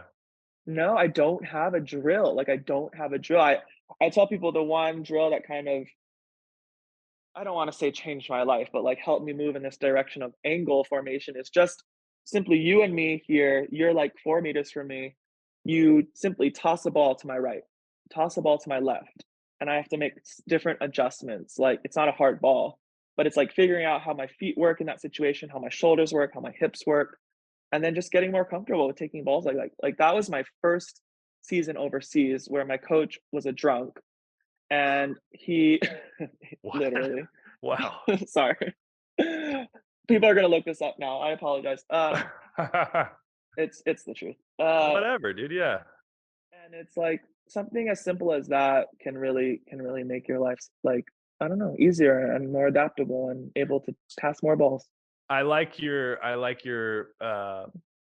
frame of mind in terms of keeping things simple because you're right. Volleyball is so complicated. I joke about this all the time where it's like volleyball is not something where you can just go play with your buddy. Like you go play with people who don't play volleyball and like, let's just gonna go to the beach. And like, how many times have you been asked to do that or done that before where you're playing volleyball on the beach? And it's like, uh, there's just, it reminds me volleyball's so technical as compared to Yeah, like, you could go right now as a volleyball player or just as a regular person and go shoot hoops with your family or like with the neighbors. And like, it would be enjoyable because you don't like yeah, everyone can figure out how to throw a ball close to the basket and at least everyone can play. Where like volleyball, dude, it's like not like that at all. Could you imagine playing you and three strangers play like 2-on-2 beach volleyball? Like what a freaking nightmare that would be, you know? And fake it till also, you I would make love to it. see that, dude. Yeah, I guess so. Well, I think like Ugh, make this about me, but I am on the podcast, so that's right, baby. Make it about you. I think like as far as technical skills, it's why I kind of have thrived in volleyball and in tennis to a certain extent. Like these aren't necessarily the most physical sports. Like I am not a physical specimen over here. I rely on skills and like being able to figure out how to put my body in different ways to Mm, produce a good result. So I think I'm very lucky to have grown up in a volleyball house and grew up playing volleyball and develop skills because I'm not beating anyone in a race. I'm not bench pressing more than anyone. I'm not mm. jumping higher than anyone. Like that's the honest truth. But I am going to pass better than you most of the time Yeah, because for I have a sure. certain skill set that I've developed over a lot of time. And you were saying that to me specifically, and for now, we'll allow it. Well, I would love to know your short serve passing percentage. Like I'm going to have to call up Javi Wow, and what a see what statistic that would be. see what your positive. But I speaking of Javi, who I love to death on this, as a coach. He really like in defense. Defense can be so complicated, but what does he tell us? Move and be still. Move to a spot and be still in defense. That's his feedback to me literally every single game. So I love that about him. He keeps things Yeah. simple and Do as you? as complicated as it can be. How do you feel about like being still versus like split stepping? Well, again, it's a balance. Like I think you should split step, but it has to be controlled Mm, and quick and balanced. But some people are like so off balance. Like Rubenikov is not balanced, but he digs the ball. So yeah, it just depends who you are and what your certain skill set is. interesting. Why is he able to get away with it? Just his reads? His reads, his hands, he just has like gnarly touch. Yeah. And he literally just puts himself in front of the ball most of the time and he gets the ball up. Yeah, I don't know. I also think on defense that's a really fascinating subject. This idea of a split step because we talk about it for middles also. Where like so many middles are taught to be still at the net, but what especially at a younger age they end up because they don't know how to split step. They get stuck, and now they're just Yeah. slow. And then they send me messages like, "How do I close to the pin?" And it's like we watch film or something. It's like, well, like you need to learn how to split step, and I was never taught that as a middle, but I can imagine like for I don't know. Even when I play defense, it's like I almost like to. Here we go, dude. Middle tells Eric how he likes to play defense, dude. I love You're this. a charger. You're a charger. I'm a That's char. what I'm you a. are. Well, I'll tell you what. I'm a charger because I have really fast reactions and I have a terrible platform. So to me, it's like don't allow me to like put my hands together and play the ball. But if you hit it near me, I'm gonna get it up in I'm the gonna air. touch it. Yeah, you're gonna So touch I'd it and rather it'll be hit with potentially the be out. ball, yes, than have to go get a ball For for sure. sure And for that's very honest obvious that's reasons. honest that's honestly a new technique of defense. It's honestly like becoming a thing. So I don't think that's so like far-fetched to say that you're a charger. Like people charge and get the ball up. Mm, So who am I to say like that's not technically sound when that is mm, becoming a technique? mm. So it's defense is like such a weird thing. Defense is like effort and just not being scared, honestly, in certain situations, and Hmm. then having a certain technique to get the ball up. Hold that thought. I have to pee. Go pee. That's all right. I'll take over. Honestly, you guys, we've been talking for like almost 2 hours, and we're gonna keep it moving. I am really interested. I didn't realize how interested I was in learning from a libero until right now, when now all these questions are coming to me. And your boy's playing defense in position 6, and he's trying to hold it down. But for me in defense, I also feel like I like starting really deep and then walking into the court and then almost splitting as the ball is being contacted. Like, I see coaches, and Javier is one of them, like, don't move at all. And I get don't move as in don't start shuffling left and then the ball is hit and now it goes to your right and you have to make that kind of adjustment. But I feel like moving forward, like taking a step forward and kind of splitting as the ball is being contacted, it feels like a natural reaction. I talk about this middles also. It's like a natural reaction. If you're going to go like sprint somewhere, if like everyone was standing still in a room and it was like, all right, first one to touch that chair wins, everyone would like do this hop split. No one would just like take their front foot, move it forward, and then start getting their momentum going. It's like you would split to try to get your center of mass over in the direction you're trying to go as quickly as possible. And the body does it instinctually. I don't know. It's such an interesting concept, and I'm fascinated by it. And also, look, middles, we got to learn how to pass, dude. So hopefully this was really good for middles trying to learn how to pass. What's up, E? I think we took care of it while you were gone. I just heard that all. Oh God, I wasn't sure. I heard it all. No, it was great. I mean, middles pass. Yes. Middles learn how to pass. I think I always hope, like, if you can pass, you can play. No matter what position you are, like, passing is important. So, or just any sort of ball control. But actually, before we get to the questions, I would love to talk about Javier a little bit more. This is your coach in Olsztyn. He's our coach for the national team, because one of I don't know, I had like this big learning moment this last year in World Champs, which was like so interesting to me. To put a little bit of context, Javier Weber, for me, I mean, he's just started with the national team. I've literally worked with him 3 months.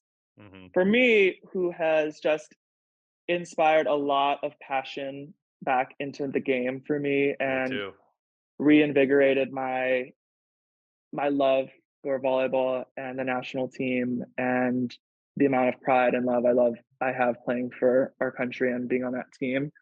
So I'm so appreciative. I owe that man a call. I should call him right after this, honestly. He's just awesome and like motivates you, and he works so hard. But it was like a lesson for me, like as a younger player, like, always be respectful to your coaches and learn how to communicate. There was a moment in World Champs against Turkey where, you remember the game, we went 5, we were up 2-0, we felt like we were cruising. There was a moment in the 4th set where I was super frustrated with our Area 6 defense. And I was in Area 5, and like, personally, I love Area 6 defense. I feel like it's one of my better places for defense. And it like freaks me out that I even did this. I went up to Javi and I started screaming at him about our Area 6 defense and where it needs to be and why it's wrong right now. And I was like, for someone that I love and respect so much, it pains me. And I think I still feel guilty about it, which is why I'm like talking about this, because it freaks me out. I was so disrespectful in that moment to be like screaming at him to change the defense, that I was literally mortified. And obviously the stress of the game. But after that match, I literally broke down in tears. And I'm shaking right now thinking about it. I don't know if you remember, in the locker room, I started crying, and people were like, "Why are you crying? We just won." Yeah. And it was literally because I was so ashamed of myself that in that moment, I yelled at a man who I love and respect that much. And as a coach who I value, any coach, that I was so ashamed of what I had done and how I had communicated my thoughts in that moment. And I don't know what the moral of this story is. Well, can I tell you something? Can I tell you something, Eric, really quick? And I think Javi would, as someone who's worked with him for the last, almost a year and a half now, it's like, and I've developed a really close relationship with him. I also feel the same. He has re-inspired me in a volleyball sense, and I love him so much as a person. He is to me the absolute he should be handing down the scroll of how to coach for the future. Like he to me is incredible.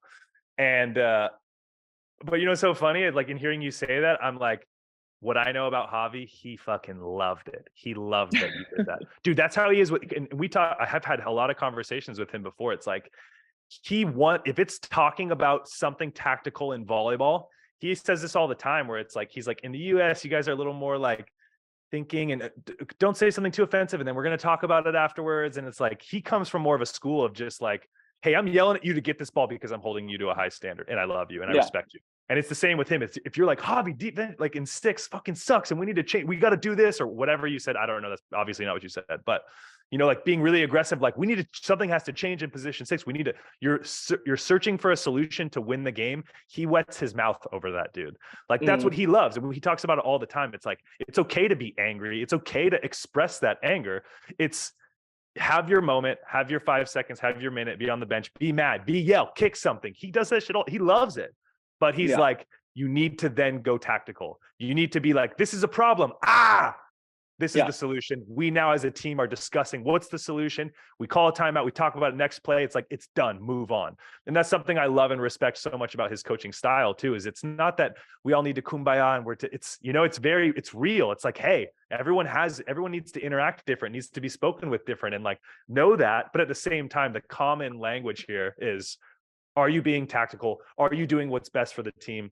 And if that's what you're looking up for and that's what you're mad, it's different to be like, this guy sucks, you know, or like as compared to like, we got to find a solution, you know, TJ's getting blocked a ton. Like we got to cover, but like being like angry or upset, like we got to help each other. Like that's so different. And I know as working with him now, it's like, he loves that stuff, dude. He loves it. For sure. I think I had realized that I did cross over the line of being just not constructive at all and just letting my emotions pour out to someone that I care about and who I respect. And as a coach, I never, ever, ever want to act like that. And I think the moral or the lesson for me is like, we learn so much. And like, even as 11-year pro, we're still learning and it's crazy and it's awesome. And I love that. It just sucks when it's a lesson like that. Like I broke down in tears because I was so mad at myself that I treated someone like that. And I never want to treat a coach like that ever again. And it's a great learning lesson.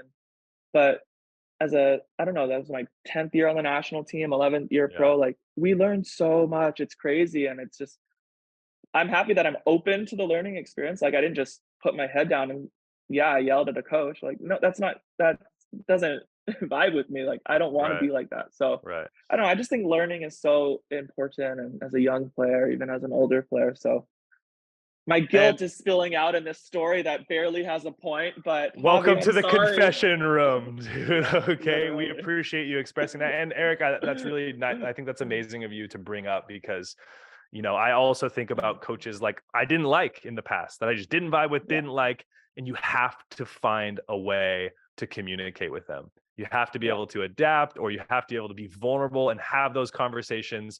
And this is what I love again about Javi. And in that situation, to me, it's just like, maybe let's say, which I know he didn't, but let's say he felt disrespected or whatever. It's like you coming and apologizing, you having that conversation. It's like, you know, that's where you expect a coach to have a little bit of that understanding. Like we're younger, we're still trying to figure out how to control our emotions and we're still human. And part of being human is that you're going to make mistakes. And part of being an older human is that you should know that the younger humans are probably going to make some more. They're still figuring, you know, like, and also for adults too. I mean, we all have our things that we're constantly struggling and working with. And that's, to me, that's the human condition. And that's what I love about this podcast. Hopefully like getting to share that. I love that you shared that, like sharing with people that, you know, someone who's been to the Olympics, someone who's played at a high level for the longest time, still has things he's working on tactically, still has days where you just started working with a sports psych a year and a half ago. And you've been, you know, like there's still so much to learn. And I think that's the best part about Javier. It's like, he's got me excited to learn again, where I think it's easy to fall into the trap of like, well, no, this is a job. And I just am receiving dig balls for a living. And like, it's fun and I love it. And it's easy to fall into that. And so it's nice when you have someone or something or some situation that gives you that like fire again and that spirit to like, oh, actually, I could serve at a way higher percent. I could pass it a way higher. I could dig way more balls. Or like I used to dig tons of balls. Why can't I get back to that? Like there's just so it's ever changing, and that's For on and sure. off the court too, and that's, to me, that's the fun of life. That's the journey. Yep. That's the journey. All right. We're gonna hit a few questions, and then actually Okay. your boys got to go. We got a home game, dare I say it, that we have to stay in a hotel in because we don't play. We play tomorrow, but Wait. Oh, tomorrow. Okay.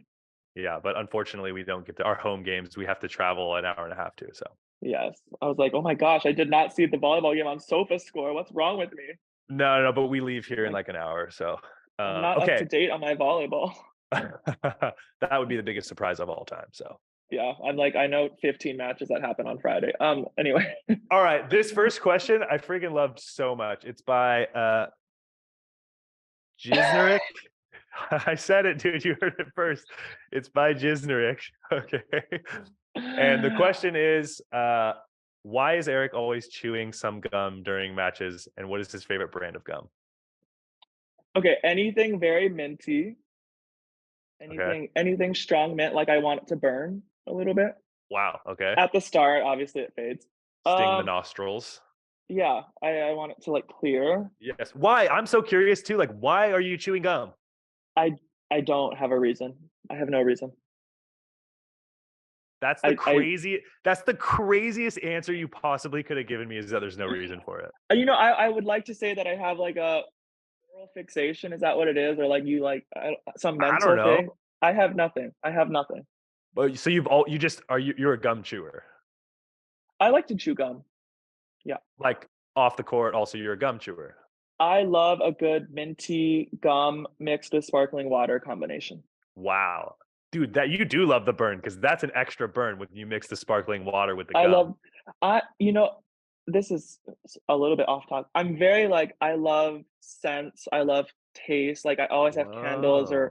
or like a oil diffuser or oils burning in my house. Like I always have smells. Like David Smith enters my house and he's like, "What is that?"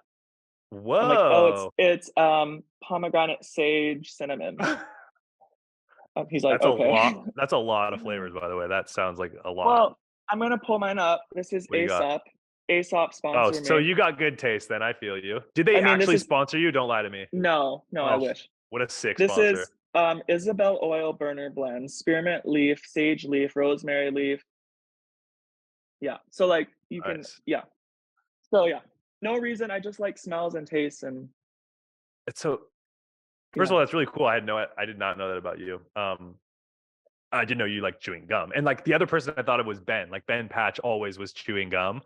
And I'll never forget where Milan Zarkovic was, who was a coach I had at University of Hawaii, and I love him dearly also. But he was working with the national team like a couple summers ago for like a little bit of the summer. Yeah, we all And remember, and I yeah, remember your convo with Tommy on this one. But yeah, yeah. Anyway, we don't need to go there. We've been there before.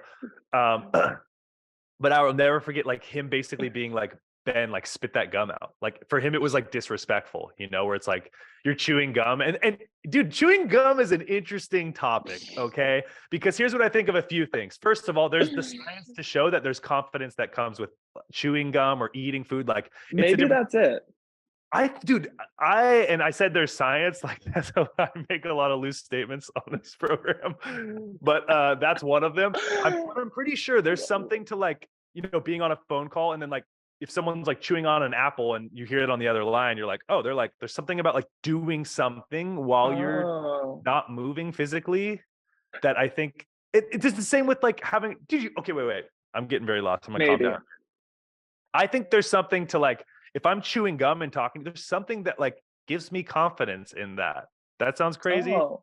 but Well, I do feel like there's times where I'm in serve receive and I'm in like my sassy stance and chewing gum and I'm like, I'm gonna nail you. Maybe. damn, I don't and you're know. chewing gum. That's just like the little sprinkle on top of disrespect that we love. Dude, that's so funny. I hope someone listening to this is like can back me up with some sort of science to that. I know there's a science to it. I'm almost positive of it. But Like we'll get to the point chewing where we have a producer and we can chewing fact check. gum is testosterone. I don't know. Like no, I don't, dude. There's something to it. Also, I had this line, didn't get to talk about. Let's really quickly work with me here. What's the evolution of your celebration been like?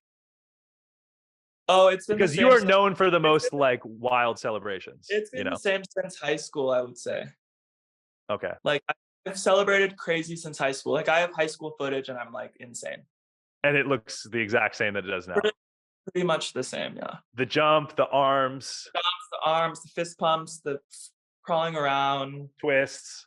twists, like full on pirouettes. I'm Oh, like it's pretty much the same. I love that so much. There have been moments where I'm like tone it down or like embarrassed. At this point, I just don't care at all. So I mean, yeah, why would you care? You're like one of the best liberos. Do enjoy yourself, and you clearly enjoy yourself. And I love it because I think it makes you like a character too. It's like I associate like that type of celebration with you, you know, and I love that you get to show that part of your personality. thank you. And it's like it's not forced. Honestly, it's not forced. There are times where you want to fake emotion if you're not feeling it. You want to, Sure. but I don't know. They're not forced. You can't force jumping up in the air and throwing your hands out like that or turning around. There's none of that. You can't force that. Part of our Libero middle debate, like my personal celebrations. It's why you burn potentially more calories than us. Okay. Next question. Okay. Minty gum. Anyone? Minty gum. Okay. This is another really good one. This is by G. Miyashita. That's not Spanish. It's probably Asian of some kind. I don't know. G. Miyashita. Anyways, how do you deal with the sudden urge to go to the bathroom during the game? This was like, I don't know if they knew you or not, but this is such a great conversation. Oh, I go. Every set, I almost go. Every set in between? Almost, yeah. Whoa. Well, because I almost had a near pee in my pants experience. Whoa. 2013 World Grand Champions Cup, where you feel it and you're like, okay, I'll be okay.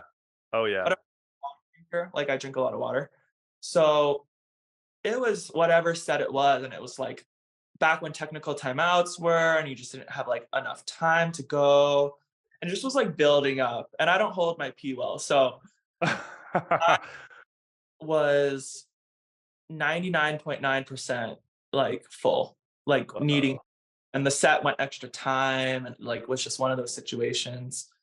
Ended up like sprinting, but I don't know. There was like a timeout at like 25 all. I contemplated shoving a towel down my pants and playing with the towel because I had so bad. So I've almost peed my pants. So I try to go as when I can. That would be the most epic story of all time if you just let yourself go there. You made like a little towel diaper and you just peed your pants. Like, why do you have a towel? I mean, dude, that's the most like that's the running joke with you and the national team is that every warm up you pee. You stop warm up and you go pee. That's might be for a different reason, but I don't like warming. I don't like warming up.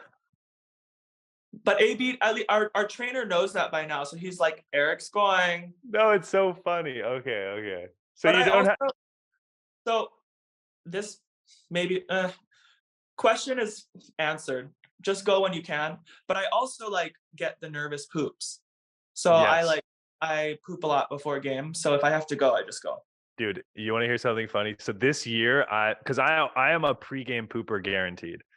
Oh. And actually this year, our like pregame snack when we're on the roads is we call it pankeki. And it's basically like a crepe. It's so good. Oh my God. I put honey, peanut butter, banana, some granola. Oh, I'm in heaven. I love it. It makes me shit every time, like hardcore. And I'm sure like there's way better ways I could fuel myself before a game. It's just, that's this year. That's what they do in Poland. And I'm down with it. They're bomb. Like from a taste standpoint, I'm like not mad about it, but I poop like 2 to 3 times before a game usually. Oh. Because I drink that double espresso too. So it's just like, that's the devil's menu, baby. And so this year I've been like struggling where I find that I have to poop during warm up almost every game now. Yeah. And I have this person asked, they made it sound like whoever asked this, like they maybe struggle with like, should I go or should I not? To your point, go. Yeah, go for sure. But I haven't noticed that. Yeah. We're getting in real deep here, but like if I have to poop in a match, I'll go like between sets. Like Wow. I don't know how, because that's not supposed to happen like Yeah, I was that. gonna say I've never had to poop in the match once the game has started. Like, No cool. problem. That's amazing. And it sounds like I joke that I have a small bladder. I also have to pee so much. And now we wear verts, and the vert is best sit like above the pelvic bone. And so it's just like pressing on my pee bladder. And dude, Well, it's funny. I would love not to set up a camera in the actual toilet, but like just to film guys going to the toilet, because our team, I don't know about your team, but it's literally like 10 out of 14 guys will take a dump before the game, and it's just hilarious. Because there's like lines, it's like, all right, like Erik's in there, David's in there, like, but anyway. No, it's so interesting. You're right. And what's so funny is like I don't get that before practice. Like I don't have to pre-poop or pre-pee, really pre-pee maybe, but like not pre-poop before practice. It's just I think it's that pancakey. I think it's that adrenaline maybe of the game, and I think you put a little double espresso on top of that, and what do you get? You get lines at the bathroom, dude. Period. Done. Period. All right, we've been talking for so long. This has been really amazing. So I don't want to do too. I do like fan questions. We like fan questions because. Okay, we'll keep them rolling. We'll try to pump through some of these then. Okay. Let's see. Tips. This is from Sue.Lipinski. Tips from him to stay focused throughout the match. Breathing. Yeah, we kind of talked about this in the podcast. Yeah, communicating. Breathing, communicating. Love that. Okay, one more here, or another one. Venazio_Mayara. I'm purposely screwing these up because if I try to say them the way I want to, I could get canceled. So that's fine. Okay, 3 things Erik Shoji can't live without. And you don't even have to do 3 things. Like now what I'm thinking is like sense. That's one of them. Erik needs sense. I do need sense. Like what are those things in your life? I don't want to say my phone. Like everyone needs their phone. That's an obvious one. I need sense. I need some sort of sushi/poke. Oh, I know.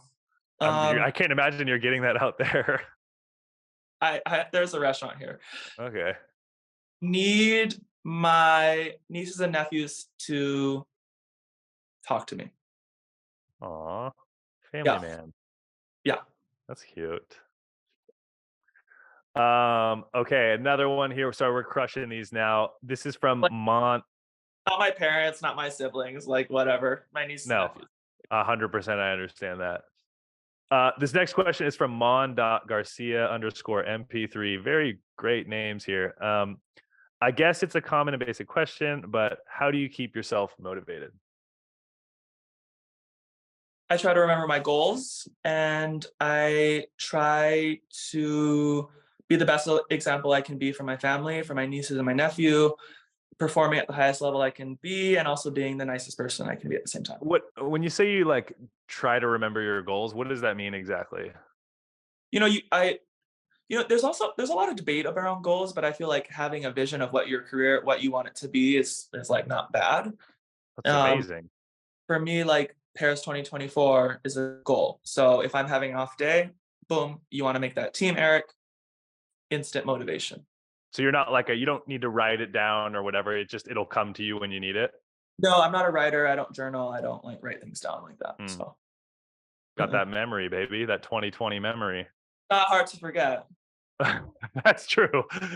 That's true. I just mean like sometimes it is hard to forget when you're having down days and you're having bad moments, That was, I guess, my thought is like sometimes I wish I could that my goal of going to the Olympics, because I have the same. I want to go to an Olympics, and it's like that goal is there, but like I wish that like it was there when I needed it sometimes, Let's be real. It's not perfect every day. It's not like I'm busting my ass 100 million%, but yeah, you remind yourself and what you need to be doing.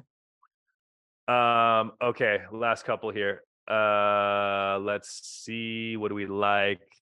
This is one's from Jordan Larson. She said, if you could play with anyone on the women's side of the game, who would it be? It would be Jordan Larson, Lauren Carlini, and Gabby from Brazil. Whoa, that'd be a sicky team. And my dream, like my idol of all time, is Logan Tom. So That was another one of the questions. That's great. Logan Tom. Logan Tom, Robin Amo, Lindsey Berg, Angelica Lundqvist. What about liberos in the world? Any libero that you're just like, I've always looked up to them or thought that they were like? I mean, Sergio is probably like the GOAT. For sure. But I didn't see that much like men's professional volleyball growing up. So. Yeah. And that's why we're here to change it. Sadly. Okay. I think that's pretty good. Yeah, because another one is best at home drill for improving ball control, but you're not a one. I mean, yeah, I mean, it sounds like you were, passing into a square that you made, or like, Yeah. how can? If I were at home and had a wall, I would toss it like at different angles and see if I can like continue to hit the square no matter what angle I'm creating on my left or my right or my midline, setting it. Just figuring out how I can get a ball there if the ball is here, or if the ball is, how can I get it back there? So something simple like that. Yeah, that's actually really cool. And then last, what do you think about the, in quotes, don't need libero if middles can pass and play defense? That is from Cameron DRG. I think if you can pass and play defense up to the standard as liberos, then you can do it. I'll say this, dude, if you're a middle out there and you can pass and play defense better than your libero, what are you still doing playing middle, honestly? Yeah. Well, if you can, I mean, I'm not someone to like force a position out there. Like I would like liberos to be included in like all tournament teams and all Americans and things like that. But if you're not as good as your middle, then your middle should play. By that, do you mean like, is it hard for, when I think about like All-American awards and stuff, are liberos, there's always a libero on the list, right? Well, in men's, they make a point to have one on each team. I think for women, it's not the case. Wow, really? Yeah, that's really interesting. I think about also like when liberos take MVP in like for a match or something. Like, yeah, what does a libero need to do to be like MVP? And here's what I'll say.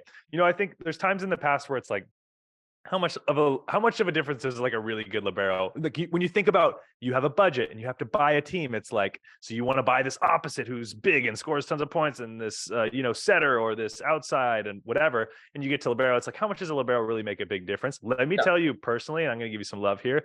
Liberos make, dare I say it, a huge difference, bro. Like if you have a libero who's getting those like a Grebenikov, or like someone who's like able to get these amazing digs where it's like, oh, I was late as a middle and I screwed up, and then the libero saves me or covers the ball. I'm like, dude, at a higher level now, I appreciate that more than I ever could have. Like now it's like, dude, liberos can make like for me as an offensive middle, a libero who every time I know he gets served, he's going to put me in the 3 meters. Like that's a big deal to me. Yeah, I think we make a big difference. I think we're never going to get paid as much as outsides or setters. Like we just don't impact the game quite as much. You want to make that impact, but sometimes we don't touch the ball. Like the one game we played against Australia, I didn't pass the ball until the second set. So it's like, you just never know. But I do love that Poland is valuing liberos more and more. You can see like more foreign liberos. So it's like me, Perry, Danani, obviously the two Polish national team liberos. I believe a Brazilian is coming next year. Like Poland is valuing liberos more and more. So it's cool. I love that. I think we're important. I don't know what else to say. I think besides even touching the ball, sometimes if you're a good libero and you don't get served, where the serve is going to go. It's going to go to it's going to the other side. So at least people know and have that comfort. So I don't know. I could go on. Is that the biggest respect for you when players don't serve you the ball? Like the biggest sign of respect? Yeah, I think in general. Yeah. Basically. Or is that hard? Is that hard when like you don't get served and then randomly in like the third set, now all of a sudden you're getting served more? Or like, does that kind of ever happen? Or it can be challenging. And I think one thing, I'll make excuse for liberos for any statistics that people want to talk about. Like, we don't get the tactical serves. We get the bombs. Right. Like, I don't think you're gonna roll a ball to me. You're not gonna try. Like, if I'm going to get a serve from Taylor Averill, it's going to be a bomb because maybe you just want to hit it as hard as you can, kind of thing. So I would say the times we're passing the hardest serves and people shit on our stats. And I'm like, well, Butryn served me 10 balls and he's the best server in the league, dude. Yeah, like the 10 foot serves guy who like float serves are hard, but probably not as hard as Buchan, you know, kind of thing. Yeah. I don't know, on and on about stats, which is why I have these issues in Poland. But anyway, yes. Anyway, dude, thank you so much for hopping on. I appreciate it a ton. We talked for quite a long time. I'm sure this was super helpful. I love these, dude. I swear to God, I love these. Like, I have thoughts. We end up getting deep into stuff, and like, I feel like I learned so much more about you, things that I didn't really know or thought I knew. But so this for me was, I really appreciate it, Like, man. my hives that I get. Yeah. Yeah. Cool. I mean, I had no idea. Dare I say it, I think that's so cool to be able to talk about that. You know, I think it's important. I think these conversations are really important, dude. I do. Yeah. That's why I'm doing them. Well, I appreciate you having me on. Okay. Hey, I want to use this time now for you. I know we didn't really get too into like TikTok, YouTube stuff, but you are a freaking TikTok star, baby. And YouTube, I see the plaque in the back. What's that plaque? What's that YouTube plaque back there? This is my YouTube 100,000 subscriber plaque. Let's go, baby. Yeah, social media. I mean, we could talk again all day. I actually don't love to talk about social media, but Not to. It's been fun. I'll just say that. Well, here's what I'm trying to get to. Where can people find like what you do? What are you doing? Because you're doing like reaction videos and kind of breaking stuff down on YouTube, and it's a little different than your TikTok. Like, what do you got going on? Yeah, so YouTube, it's just Erik Shoji is my channel. It's a lot of match breakdowns. I call them reactions because people love reaction videos, but it's, you know, it's a lot of, ooh, ah, wow. But then also like, how can we pass better? Or that was a great pass and this is why. So, I don't know, equal parts fun, equal parts breakdown and like skills and tactical things. So that's my YouTube channel. I also like feature our USA team a lot, like with GoPro videos or about sort of things. So that's been fun. TikTok is obviously more short form, kind of fun videos, getting to know the guys, different skills in volleyball. Can our middle blocker pass? Can our opposite set? Things like that. More fun. Yeah. And then Instagram, Twitter, basic things. All our Erik Shoji. TikTok is at the Libero. And you know, for those, Erik, I think it's so cool as someone who, you know, you described earlier as yourself as like a little more reserved. It's like, look at you now, dude. You got 100,000 people watching what you got going on, and honestly, it's so many more, which to me, it's just such a cool message. It's just like, just continue to learn and grow and be comfortable in your own skin. And like, look what amazing things happen. Like for you, you've grown into yourself and like are more comfortable, I can imagine, than ever before with who you are. And now look what opportunity that's presented you to do something so amazing for the volleyball community. I appreciate it a ton. I love what you're doing. And we might even do something together in the future. So we might. I would love that. I appreciate that. It's been quite the journey, to be honest. And, you know, I still kind of feel awkward when people talk to me, like based on TikTok, but it's been fun. I love fans. You know, I'm very appreciative of people that watch us, and it's a fun little ride.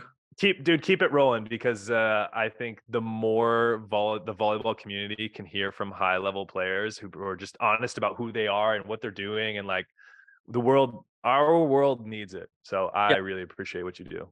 For sure. Thank you. And thanks for having me on. I go and have like a, I don't know, sauna day or recovery day or something. Oh, go recover, dude. Go take a massive nap, you know, whatever you got to do. Need it. Well, thanks, Tay. Yeah. I love it. I love you, buddy. Really appreciate your time, E. Love you too. Talk to you soon. See ya.